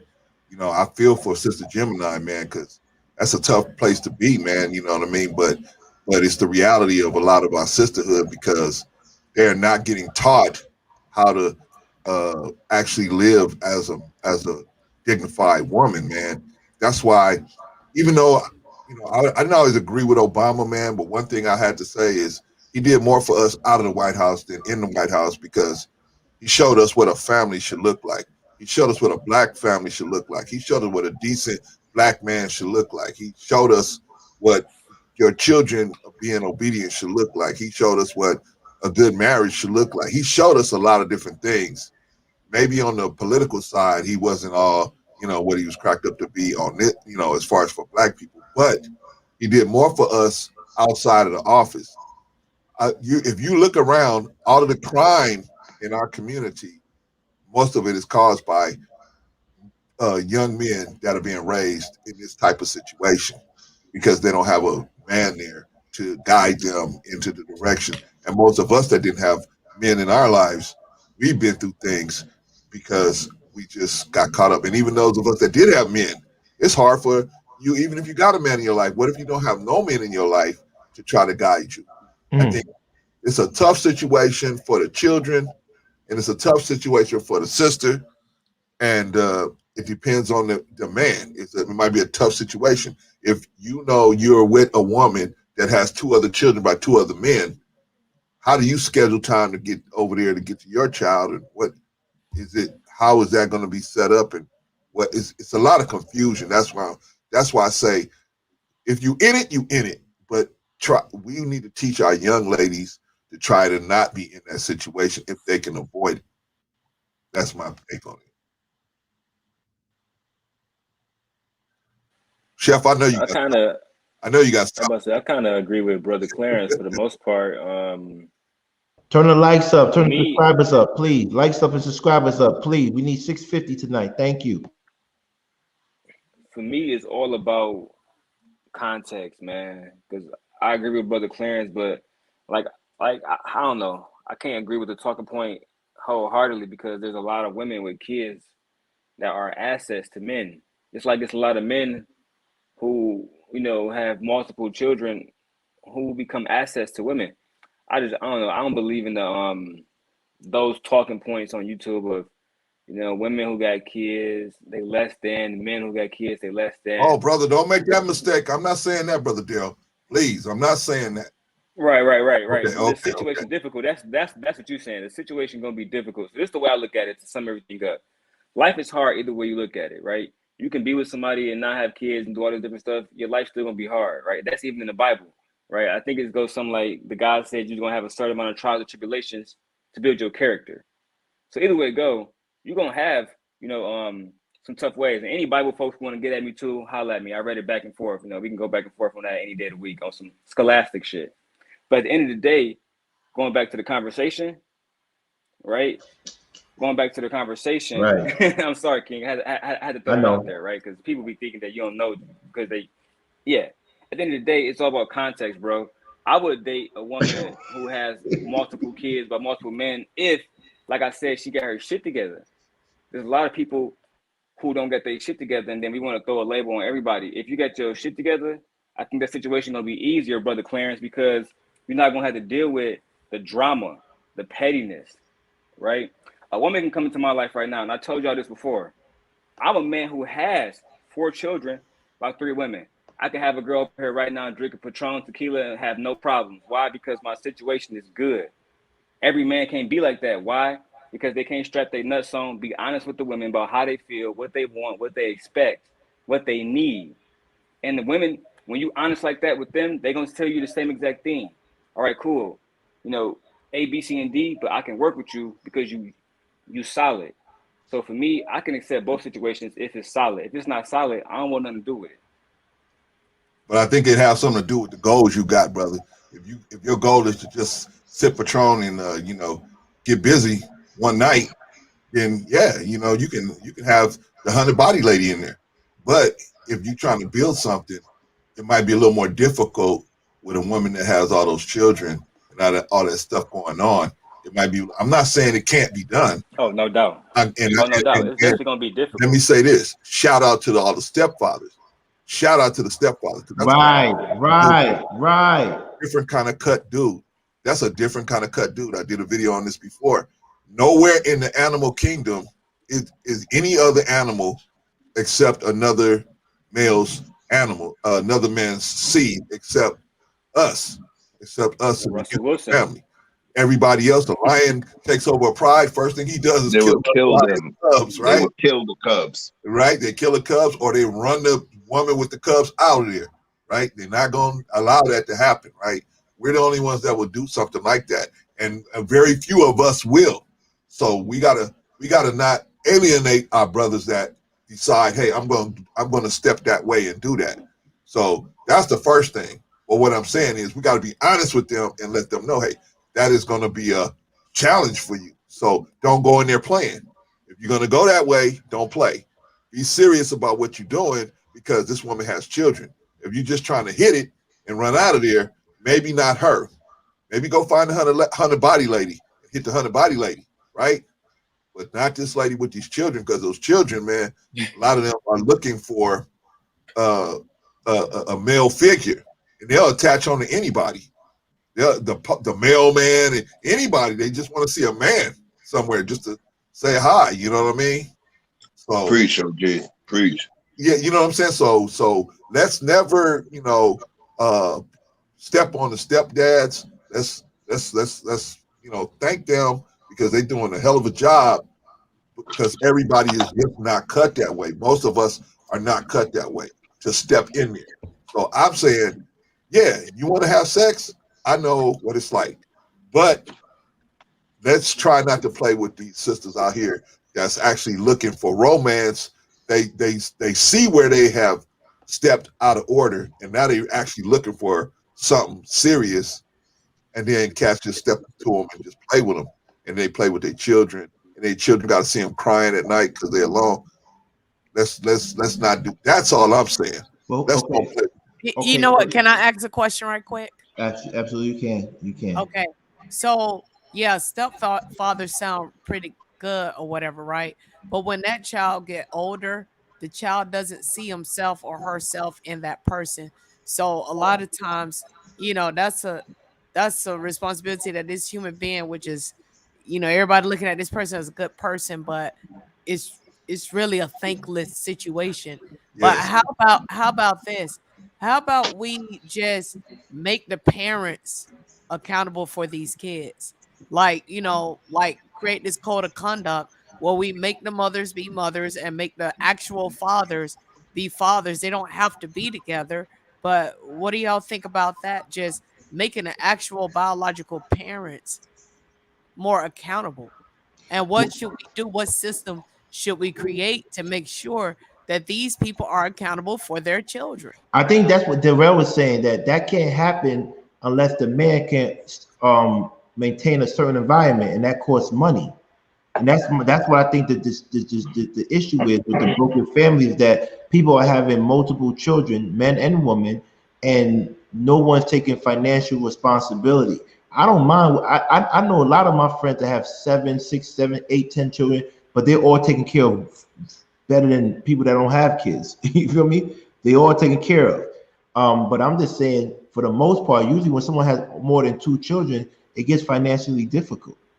Yeah, you're saying to implement a new thing. I think we should just bring an old thing back, which is the good old shotgun weddings. Like the first time you get someone pregnant or you get pregnant by someone, it's one and done. Like y'all are together now, and y'all need to figure out a way to make this work for as long as you possibly can. Ooh, And Bianca, that is some real deep stuff. I Yeah, love to because hear you what younger, anybody you got to can't. I say. It's like ill that. though. It's But ill. Bianca, you can't do that though. You know why? That theory is flawed, my flower, why? because these are people with multiple children. So if they get somebody else pregnant, they're gonna have another shotgun wedding. But I said the first time, like, But they can still have a baby outside of marriage.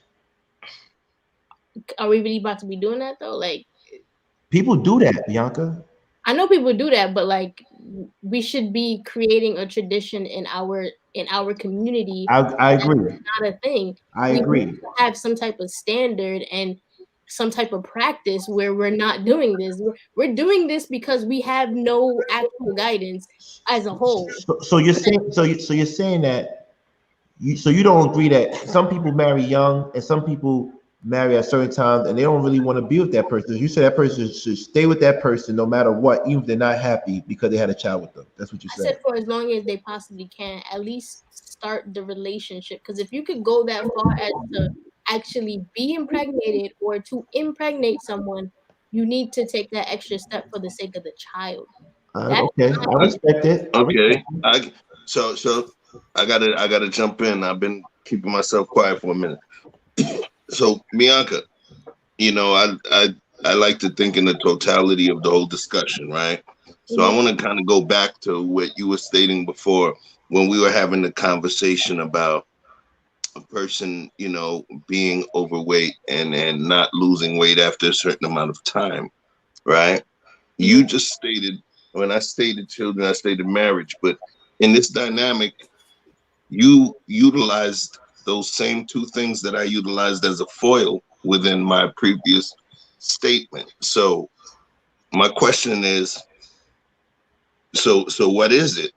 Because I don't want to say, come on, because kind of Ruth saying it sounds like you're contradicting. I don't think you're contradicting. I think that a couple of different things can exist within the same environment. And Mhm. so maybe in terms of your mental environment, there's two different things that are opposing each other right now. Are Yeah. you catching me? Yeah, I said stay together for as long as you possibly can. I didn't say forever ever, but I think that you should at least start that relationship off right. There really shouldn't be that much leeway once there there's a birth. Like there's a new life into the world. I feel like we should be trying to bring that life in the best way possible. It might not work out, but if even if it's just the first 5 years of that child's life, at least y'all tried. But right now, people are not even trying. Bianca just doubled the divorce rate. People are breaking up 6 months into pregnancy. Like I see people are not even together while pregnant. Like they're not even Right. So then in how a did the relationship. shotgun, so then how would the shotgun, so, and and you're kind of speaking to what I'm saying. So then if that's the case, how does the shotgun marriage actually work? Shotgun, Because the shotgun marriage, actually, what that was, just to say this piece, was a and I'm gonna shut parent. up. It was a What father forcing the hand of the marriage. That's what it That was. is correct. The You have fathers to and the start brothers this. would show up with shotguns at the place of, at the home, at the domicile of the person that impregnated their virgin daughter, and force them to get married. So Bianca's so what I'm smart. saying is that, in terms of the connection with shotgun marriage, there is no connection. It was just simply conception. So my question is, how does that play in? If it's a shotgun marriage that was forced, well, after daddy moves away, or after I go find me, we in Kansas, Turn the and I lights go up. find me a Put the spot in subscribers up. Cali and I bounce, then the shotgun doesn't marry. So once I'm gone, then it's over. So what I'm saying is that, how does that connection, how does that fit? I just feel like as a community, we need to come together to set standards and hold people accountable for their Right. actions. Because King just said just now, oh, people are running away from the financial part. I don't see women running away from taking care of their children. I see mothers taking care of their children. No, I beg to differ. I beg to differ. Let me tell you why. Just because you rise to the occasion doesn't mean you wanted to do it by yourself, right? So that when a man leaves, our woman do rise to the occasion. But one thing I want to say, it's a woman's fault for not vetting the proper men, as well as men not vetting the proper woman to have children with. Because we're not vetting. I don't think it's a shotgun one that's needed. I think it's a better vetting process that's needed. Right. So we don't hurt. That can only occur after people realize that there are actual consequences. People are going to be like, hey, you know what? Before I get myself into this and then have to fall in line with the tradition, right, let me start vetting. Let me make sure I'm doing the correct thing. Let me make sure I'm finding the right right. person. You Shotgun don't weddings wasn't happening left and right. You don't It think was that happening until it didn't need to happen anymore. you don't think that the consequences are being seen now, the broken homes? You don't think that's enough consequences to be seen? Do we really need a shotgun? Isn't this enough evidence that what we're doing, the vetting process, is wrong? I don't think this is enough. I gotta be honest with you. I don't think this Wow. is enough because people we have a thing in our humanity where we like to feel special. We like to feel like, well, that's not me. Oh, I got 3 baby mamas, but it's all good. Oh, I got 3 baby daddies, but they all pay child support. It's all good. Like, no, like we have this mentality where we feel special. Like our situation isn't what's a part of the entire negative things that's happening in the community, where we're separated from the community when we're really not. We're just disconnected, but we're not actually separated. We're still in here. We're still in the bubble together. Bianca, why do you think the church has failed to give us that lesson? Because what you're talking about is basically is highly correlated to religion and beliefs and standards that's passed down through religion. So why don't you think that's already happening, considering most African Americans in this country are Christian? Well, I can say for myself personally, I'm not a Christian and I didn't grow up in the church, so I really don't know much about church things. I personally I ain't never done no church stuff, so I have no idea what's going on. Yeah. So I agree with that. I agree with with Bianca with coming up with a system, right? But a lot of times when we think about systems, we always go back to religion, right? I've always grown up in religious background and all these types of stuff, but I think that a lot of times we always run into that wall with religion. So I think regardless of whoever religion, I think we need to have a unified thing of how we deal with stuff. You know what I mean? Period. You know what I mean? Like even how she's talking about with that, we need kind of systems. You know what I mean? I don't know if the shotgun wedding is the thing, but it does show something. Like we need something to say, like, you know what I mean? If you are going to be, for people to be protecting themselves, doing different things, you know what I'm saying? If you are going to have children, if you had something like that, you would be taking your time. Like, no, I might have a kid. You're going to be locked. You know what I'm saying? You're going to be married for 5 years and all that. So you're going to have to get your thing together if you don't get that thing together. You know what I'm saying? So it's just setting some kind of onus for something so we can have some kind of accountability, because I think that we are missing accountability on a lot of fronts. Yeah, and I think one thing I want to add before I go, I'm not gonna lie to you. E Black, go. You have something to say, E Black? Because what I want to say is, in regards to what Bianca says, she's definitely right. We need accountability. We need new standards. It might have to be we introduce old traditional standards, but I really do think I'm a big advocate of love and romance. Right. What you're talking about here is the solution for our black people to get back on track, which is structure marriages. That means, Yes. guess what? I don't care if my son loves your daughter or not. It makes sense. They Right. getting married.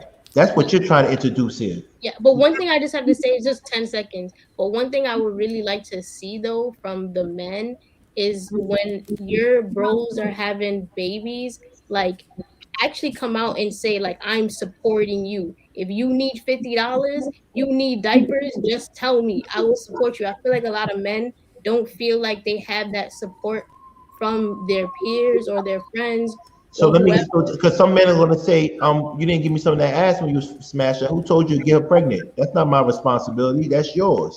And that's why y'all have to fix that. I can't fix that. Y'all have to fix that as the men and understand that a community means all the men, women, and children in that community. So we have to basically. You're saying that we as men. I'm being devil's advocate. I don't believe 80% of what I'm saying. So you're saying that we as men have to pick up this slack for someone that slept with a woman that's not qualified to be a wife. Because Brother Clarence says all the time, the woman that you marry can really make or break you. Yeah. So I didn't if a man marries a woman that could break him, we have to step up for him. We could say, why didn't you take your time? I didn't say pick up the slack. I'm just saying at least be a helping hand there if your brother needs something. Absolutely. If he If picks the he right needs woman. mental If he health, picks the right woman. if he needs mental health help, just be there. Like Right. if Right. he's like, yo, this baby had me up for 3 weeks straight. I could barely sleep through the night, and he just needs somebody to talk to. Just talk to him. Like that's all I'm saying. You're very wise. You're very wise, Bianca. Yes. Hey, can I say And the something, one thing, y'all? no, let me say Go ahead, something go real ahead. quick. I'm Bianca sorry. is very wise. I just want to say Yes, she's very Bianca, you wise. make a great point in Facts. terms of bringing up Facts. of old traditions, and the old tradition probably needs to be the man taking control of his household and the men taking Ooh. control of and ownership of their household. The whole purpose of having a shotgun wedding was for the men to enforce the standards of their household, their last name, their surname.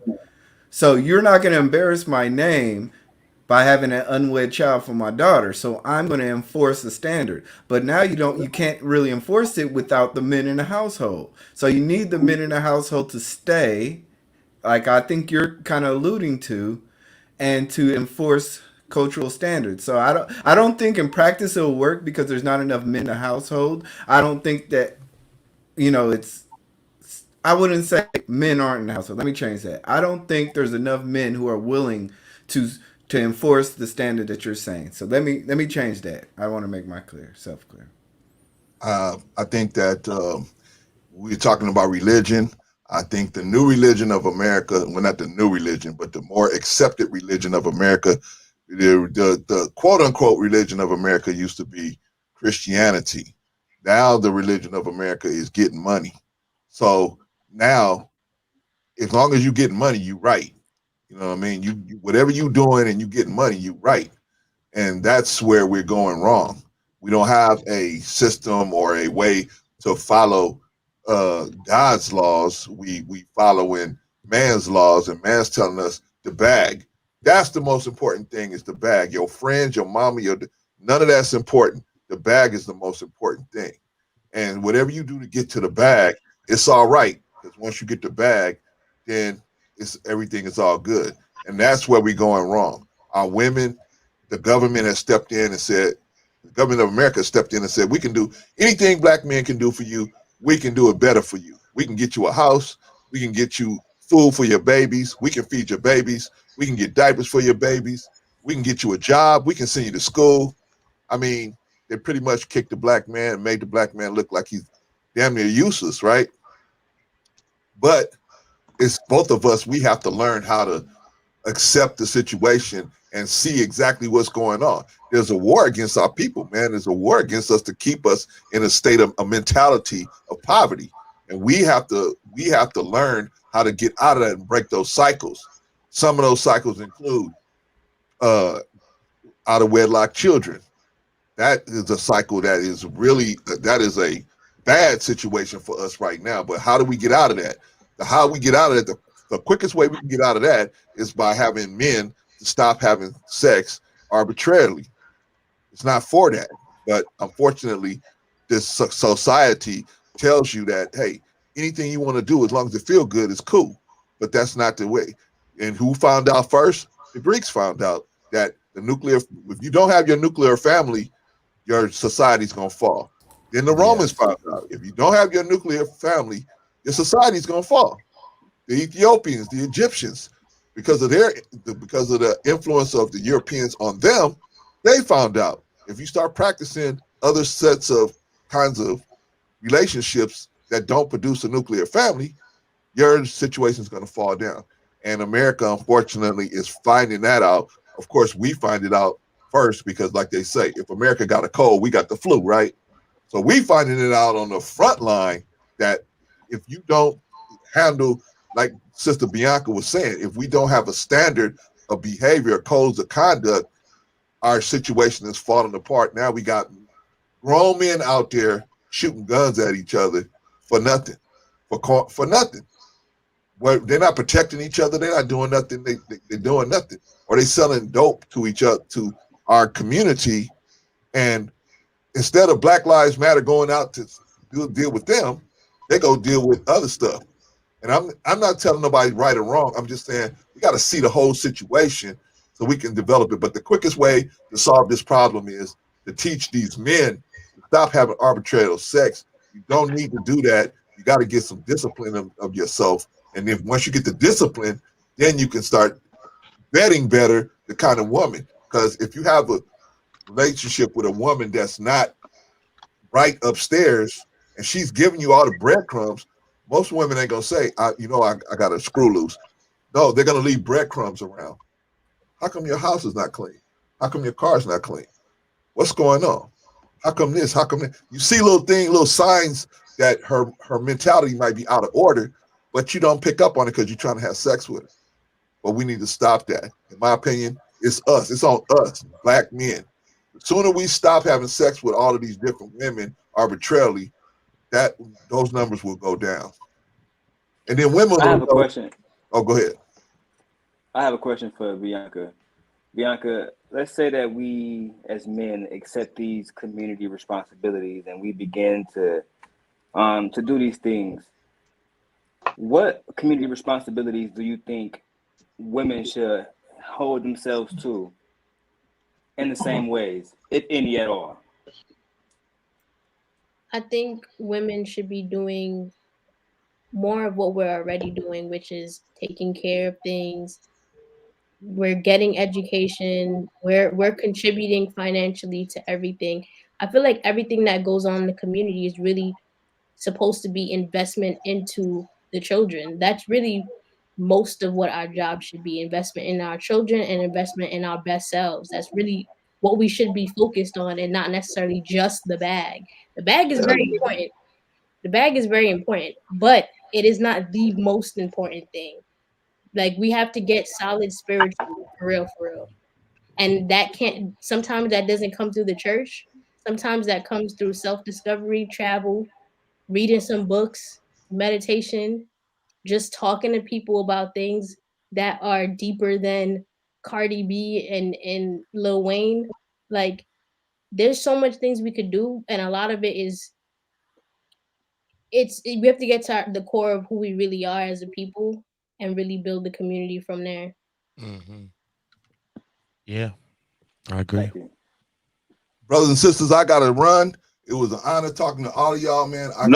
Denied. You got to stay. You belong to us. Hey, Clarence, you know the rule. You know the rule. JP said you can't leave. Rashawn said you can't leave. I promise you, I will be back, brother. I promise you, man. I love all of y'all spirit, man. Y'all have a great rest of y'all evening, man. Yo, I appreciate you, brother Clarence. If you see that I challenge points, you know what I'm saying? I grew up listening to my OGs and trying to see a different perspective. So, it wasn't no beef, man. It was just testing theories. You Hey man, understand? not a problem with me, man. If you educate me, see right now, you made a mistake, Chef. I'm gonna go back and find it. I'm gonna go back and find it, brother. So I appreciate you educating me because I did not know that. Yeah, And yeah, so because I The have way no. that I am, the way Huh? I am is because of OGs like you. When I thought I knew something, and they was like, Yeah. "Shut up, man." So it was like, Hey yo. man, So I felt blessed enough to be able to, share a moment with the OG in I'm terms of what I saw. You know what I'm saying? But it's like I said, it's all based in love, peace, honesty, truth, and light. You get I'm what I'm glad saying? you So I want you yeah, to man, understand that's what we doing here. We talking and building. for I'm real, glad your brother. Hey, spirit. That's a hey, blessing, I'm glad hey, man. your spirit I'm glad your spirit felt like you could do that, brother. Appreciate y'all. hey, Rest of brother y'all, man. Clarence, brother Yes, sir. Clarence, Yes, sir. you have a great YouTube channel. Can you please shout out? We got 91 people in here. We should at least Oh. get 91 new subscribers by the end of this thing. Thank you, brother E Black, man. Appreciate it. And I enjoyed talking to you earlier today too. My channel is Let's Talk the Better Black Life, and we basically talk about the same stuff. Not as colorful as you guys do here, man. You guys got a great product here. I'm working on it though. I'm trying to get it as colorful as you, but basically talk about Anything you need. the black issues and try to how to improve the community. And yeah, you guys got a great product. Keep pushing. And I thank you all, man. Thank you guys for letting me come up, man. It's Appreciate always you. Appreciate love. you, It's brother. always love. You the boss. You the boss. All love, Most OG. definitely, Much man. Appreciate love, you. my Brother brother. Clarence, Yes, sir. make sure you email me my Already community. did, brother.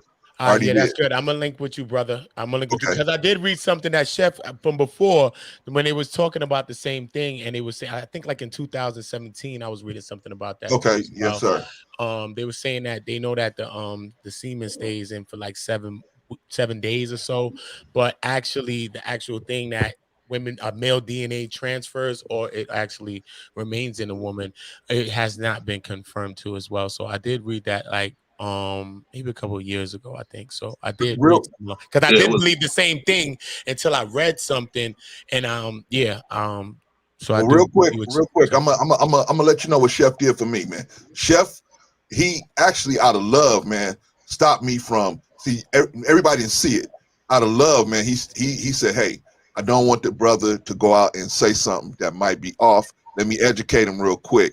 Yeah, See, but everybody I'm else the did that. homie that'll tell you got a booger hanging out your yeah. nose. I was just Exactly, talking about right? yeah. Only your family gonna tell you that, right? Yeah, Family gonna tell man. you that. Yeah, brother Clarence. All Yeah, right, man. but I'll definitely be back, man. Let me let y'all go because y'all got Appreciate a you, good King. Yo, conversation. brother Clarence, Thanks for your brother Clarence, understanding, OG. listen. Like I said, when you come on here, it's your show because we always show deference to you. No, it's your show. It's your show, brother. I'm No, learning it's your from show. you. No, it's your show because we always show deference to you. That's it. Man, Bottom line. I appreciate y'all, and y'all know the thing, man. Y'all get into something, y'all call me, man. I'll sit down in between everybody and try to work it out. All right. Always a Thank you. blessing, All King. right. Yes, sir. Hey, Bro. That's a Okay. good dude right there. All right. So listen, at the end of the day, we came to some solutions. Going back to traditional ways. Maybe that's a solution, or maybe men need to practice a little bit more discipline. Women need to vet a little bit more. So we came to those solutions, and I think that we, as a community, global community, a community garden, need to hold each other accountable from this day forth. Because what happens is we're putting out young men and young women into a world that's not structured. And what happens is we end up having to take care of them in their adulthood, right? We becoming grandparents younger, right? So they don't get to enjoy their adulthood because you just had a baby have a baby. Um, I don't want to judge anybody, and I don't want to feel entitled, but I just want us to be a little bit more mindful of who we procreate with. Just be very mindful of who you procreate with. That's Yeah. very important. That could make or break you. A Mm-hmm. man could make or break you, and a woman could make or break you. Be mindful. People are still healing out here. They're healing. And we all are healing, but some people really got it bad, and you have to be mindful of that. People go through a lot of things. So take your time before you fall in love. Take your time before you date. Take your time before you marry. Because what happens is when you rush into a lifelong commitment, usually it comes with a lot of issues. And those issues can affect your mental, physical, and emotional well being. It's not a game anymore. Our community is going through so much. The family unit is the most important unit because once you have the right family, you have the right community. You have the right community, you have the right nation. This is how it works. So we have to make sure our family unit is upheld to the highest degree. Is marriage the answer? I don't know. Is monogamy the answer? I don't know. But what I do know is we have to come to a consensus. What are we going to do and how can we stick to it? I don't think one answer is the right answer. But what I think is one love, though. And if you love your community, you're going to do the right thing. You're going to pick up the slack for your brother or your sister when you need to. We, as a people, as a community garden, must spread the news about what is right and what is wrong, but not be judgmental. And how you do that? You state what you think is the fair thing to say, and you give that person patience. You say, I'm going to be patient until you get it right. Because if you are right, then that person is going to come to the light. Period. Don't force it on them. Because when you force it on our children, they don't want to listen. You got to be graceful. And you have to be powerful with forgiveness. That's how it works. So with that being said, on that note, we're going to end the session today. I want to say thank everybody for coming, especially One Community, because One Community has one of the best shows. He's a one-man army. It takes all of us to do what he does by himself. Facts. Super dope. Salute to y'all, man. He's Salute gonna to take y'all. you through some emotions too. I'm Yeah, he's going gonna take through some emotions. So it. what happens is, and he's very transparent. And also shout out to Gemini. Gemini, ever since you've been coming on the station since yesterday, I have never met a person as so open Yeah, about man. who they are and what they stand for and Yeah, how they're healing. for real. And I believe that you are a person that's going to you're gonna get the best love. And not to sound cliche, the best love is and the greatest love is what Whitney Houston said, which is love for yourself. Some Yes. people never get that love for I themselves. spoke on that earlier Yeah, today. yeah. I was speaking on Gem earlier today on the And show. I she's was gonna get saying that love. She's gonna get that strong. love. She's gonna get that love for herself, and most people never get that. As for Yes. Chef, let me shout out to Chef today. I was trying to get Chef to go hard, but Chef really is who he is. He practiced grace. He Yes, man. practiced grace the whole time. No matter what I did to Chef, he wouldn't budge. He wouldn't move. That's why he is the mightiest of all rocks in the garden. The mightiest, the mighty. Shout out to Mighty the Bianca. mighty. Bianca, I don't know your age. You sound youthful, but you're probably older. But I want to say to you, you are an amazing woman. You are wise beyond your years. You are somebody I wouldn't. I tend not to date girls that have integrity. So I would never talk to you. All right, I'm joking, Bianca. It's a joke. I just turned 26, so Oh That's wow. cool. That's But I wonderful. was just joking about it. But I love women with integrity and grace. And you're dope. I'm scared to see who is eligible to marry you.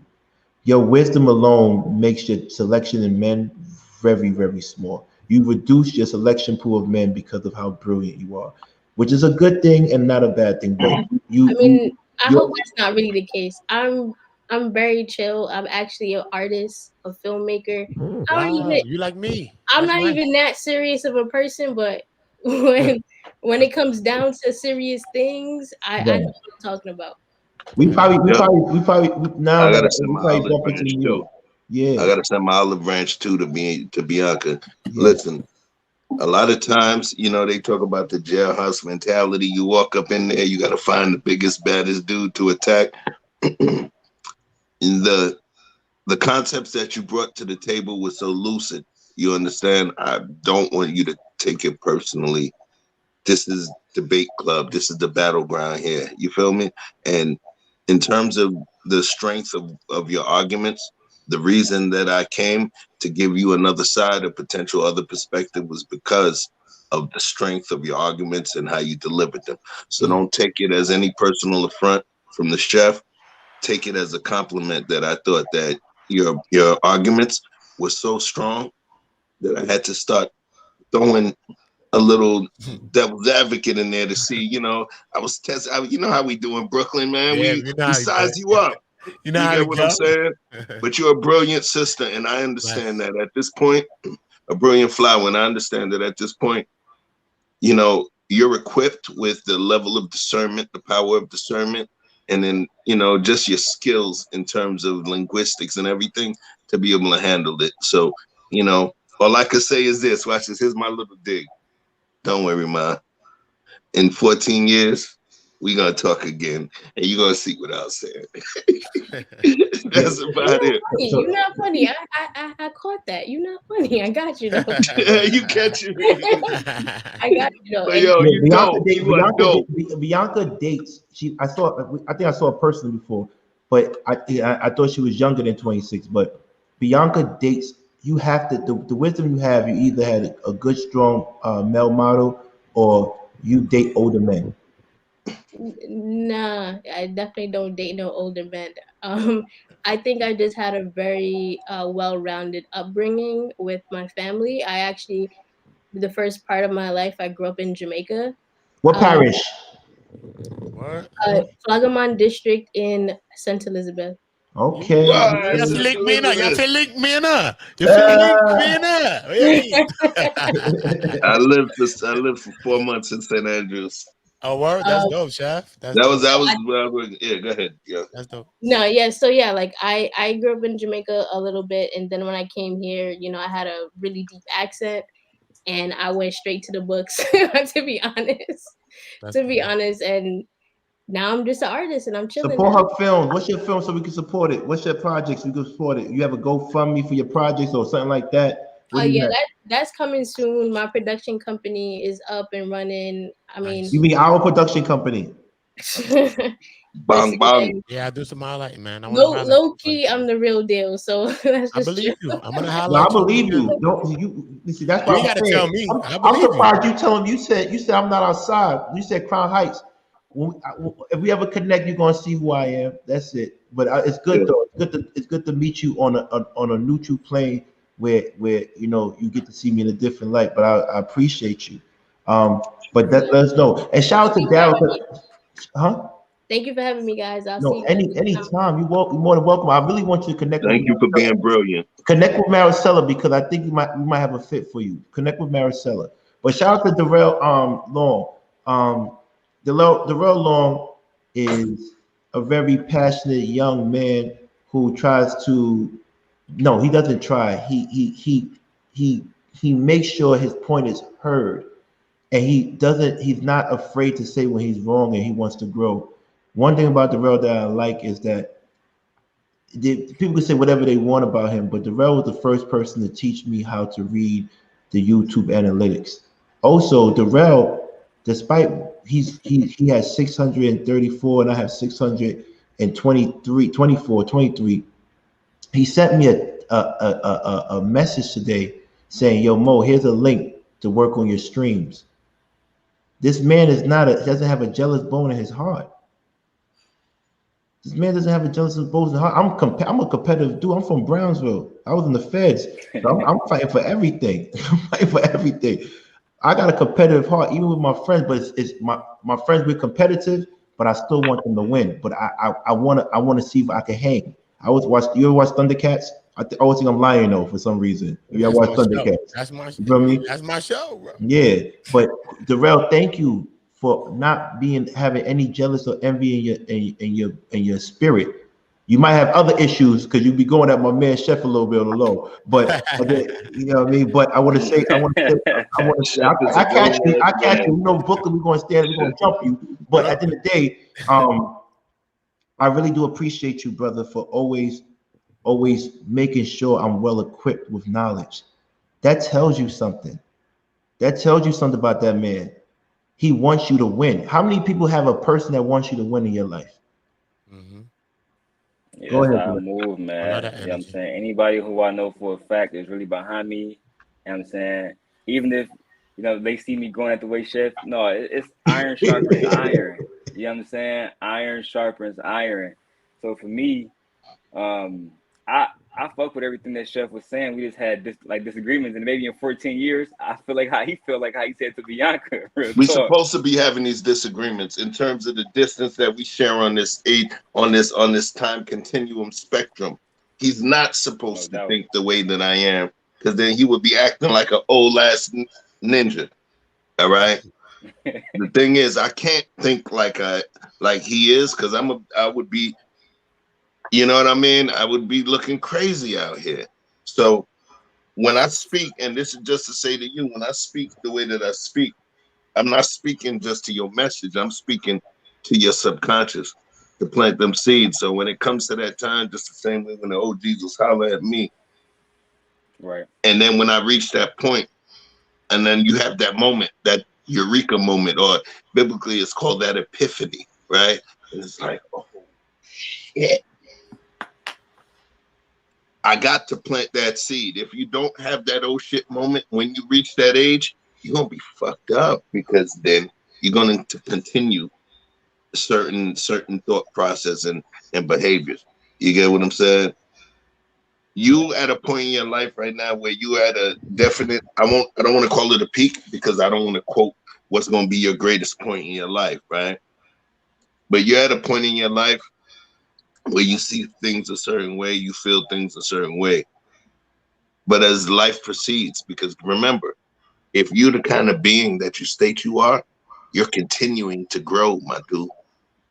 The Darrel's price from yesterday ain't Darrel's price from today. No, it's Darrel's not. education from yesterday, Darrel's, oh damn, I forgot the mic. Darrel's education from yesterday is not the same as Darrel's education from today.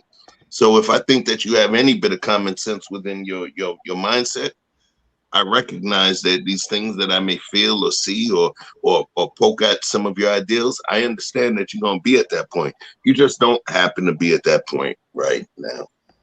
And I understand that. And that's the piece for me to understand in terms of when I get passionate about certain topics. You know, that's my coaching for myself. You get what I'm saying? But like I said, you're going to come around, my dude. You're going to come around, my dude, and you're going to be like, damn. That's what the hell that chef was saying. It's gonna happen. Yeah, eventually, I put the sword down and I come on your side. But we got a few dragons we got to slay before I put the sword down and the shield. But I hear you. Right. Hey, I'm with and the I shit, appreciate man. you even I'm more with the shit.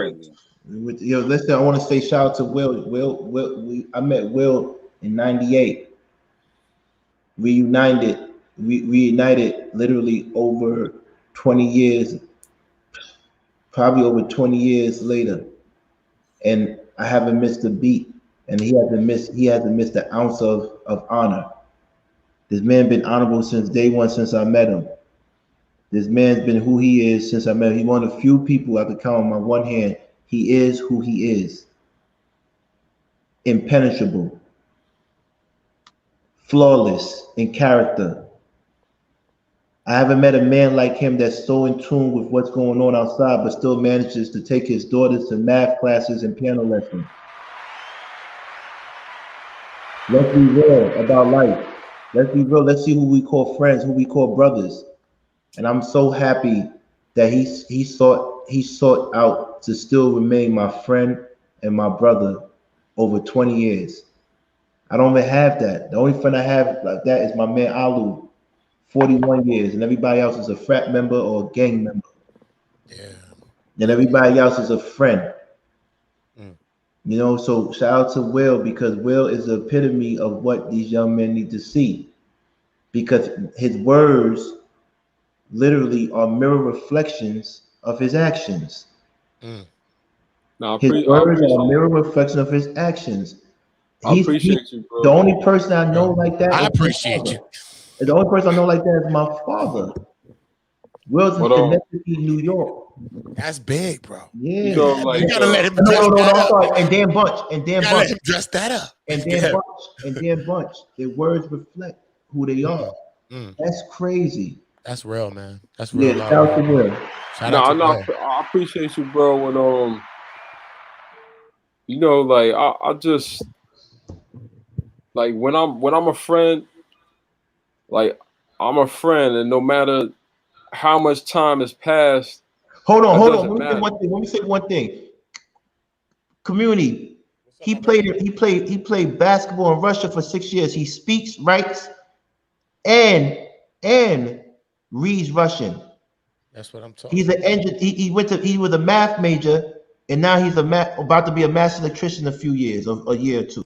Wow. A legend at Purdue University. At Purdue, he went to BC. You gotta email me, brother. You gotta connect. You gotta connect email with me. You gotta email me, man, so I can highlight y'all.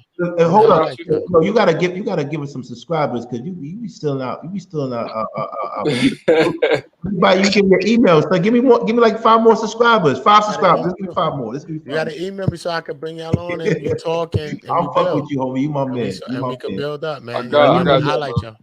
You my man. Yo, I want y'all to do Willie Dean Wiki. Go to Google. Do Willie Dean DEANE. Oh, the wiki. Wiki. Okay. The wiki. And then see what pops up. He did. And then you'll understand. I will too. You know I am. And get his book. Get his book, please. Get his book. And shout out to. I'm gonna highlight it. Oh yeah, I'm gonna shout your book out, bro. I'm gonna promote it on my channel and all that, man. I got Thank you. I appreciate you, bro. I appreciate you. For the sign. Get off here. Yeah, email me, bro. Yo, anytime you want to come up and talk, you can. If you come up with a topic, whatever you want to do, you just let me know the day and let me know the topic for me to title it. If I need to create a thumbnail like a screen. Nah, bro, it's your show. I'm on your time. It's our show, man. It's our time. No, I'm on our show. That's how I run it. It's one You community, man. me. It's us. Yeah. I was invited by some higher, man. So we both invited. We both invited. Yo, Ken, don't worry about Willie. He's the humble knight. You know what I mean? He knows how to slay the dragon, but he's still a humble knight. We'll throw something in there and make it look right, man. I got you, Willie. Yo, and then we want to shout out E Black. Shout out to E Black. And sometimes I have my differences with him in a lot of times, but let me tell you something about him, man.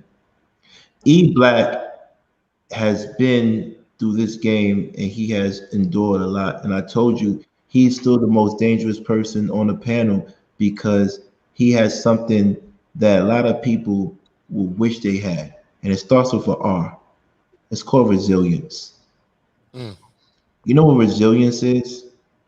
Resilience is the ability to endure. You can't beat a man that knows how to endure. He can only beat himself.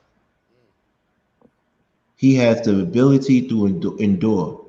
Whether he's with my show anymore or he's with the other people's show, I don't even care. He's still going to be around. He's still going to be around. He's going to find a way to figure it out. So just give him his props while he's around. Give him his props while he's doing his things and help him get to the next level. Help him get to the next level because right now we all got to make it. We got a lot of hurdles to jump. Right now, by next year, 2022, everybody in this panel, these 5 men, if Will decides to do it, and Darrel, he's not here, we are going to be the new faces of YouTube. It's just what it is. I didn't ask for this. It was given to me. I ain't asked for this at all. Be honest with you. So just peep game. Everything's going to happen for a reason. So shout out to E Black. And on that note, I want to say I love y'all. You have a good night. And we out here mobbing. Hey Chef, you doing a live after this? Huh? Hey. We take it off mute, Chef. He's trying to hold us. He's trying to hold us for suspense. We can't hear you. You're on mute. Yeah. I was like, yo, I might end up killing the rest of yesterday's leftovers. It's too late for the sushi spot, but I think I'm gonna be making a sushi run tomorrow. So log on to my channel, CHEF space. It's on the screen right now. Oh yeah. Kim, you got to change that. You got an A in there instead of the O. Instead of an O? Yeah, you got a CH. I'm gonna put that. I'm gonna just if you coming on and talking the whole thing, they gonna find out when you come up. Come on. all day. Thanks. But tomorrow I think is gonna be a little sushi history lesson for y'all. So log on to the page, hit the not just subscribe, but hit the notification bell. If you hit the notification bell, if I put in a community post, if I put in anything, if I schedule something for tomorrow or next Tuesday, you're gonna see it. It's gonna give you an alert. That's the best I could say. So lock in. We in here. Let's get it pop. Okay. We out here. All right. Thank you, y'all. I messed with all y'all. Have a good day. We outside tomorrow, same time, same place. I fucking love y'all. Peace. No angry chef tomorrow.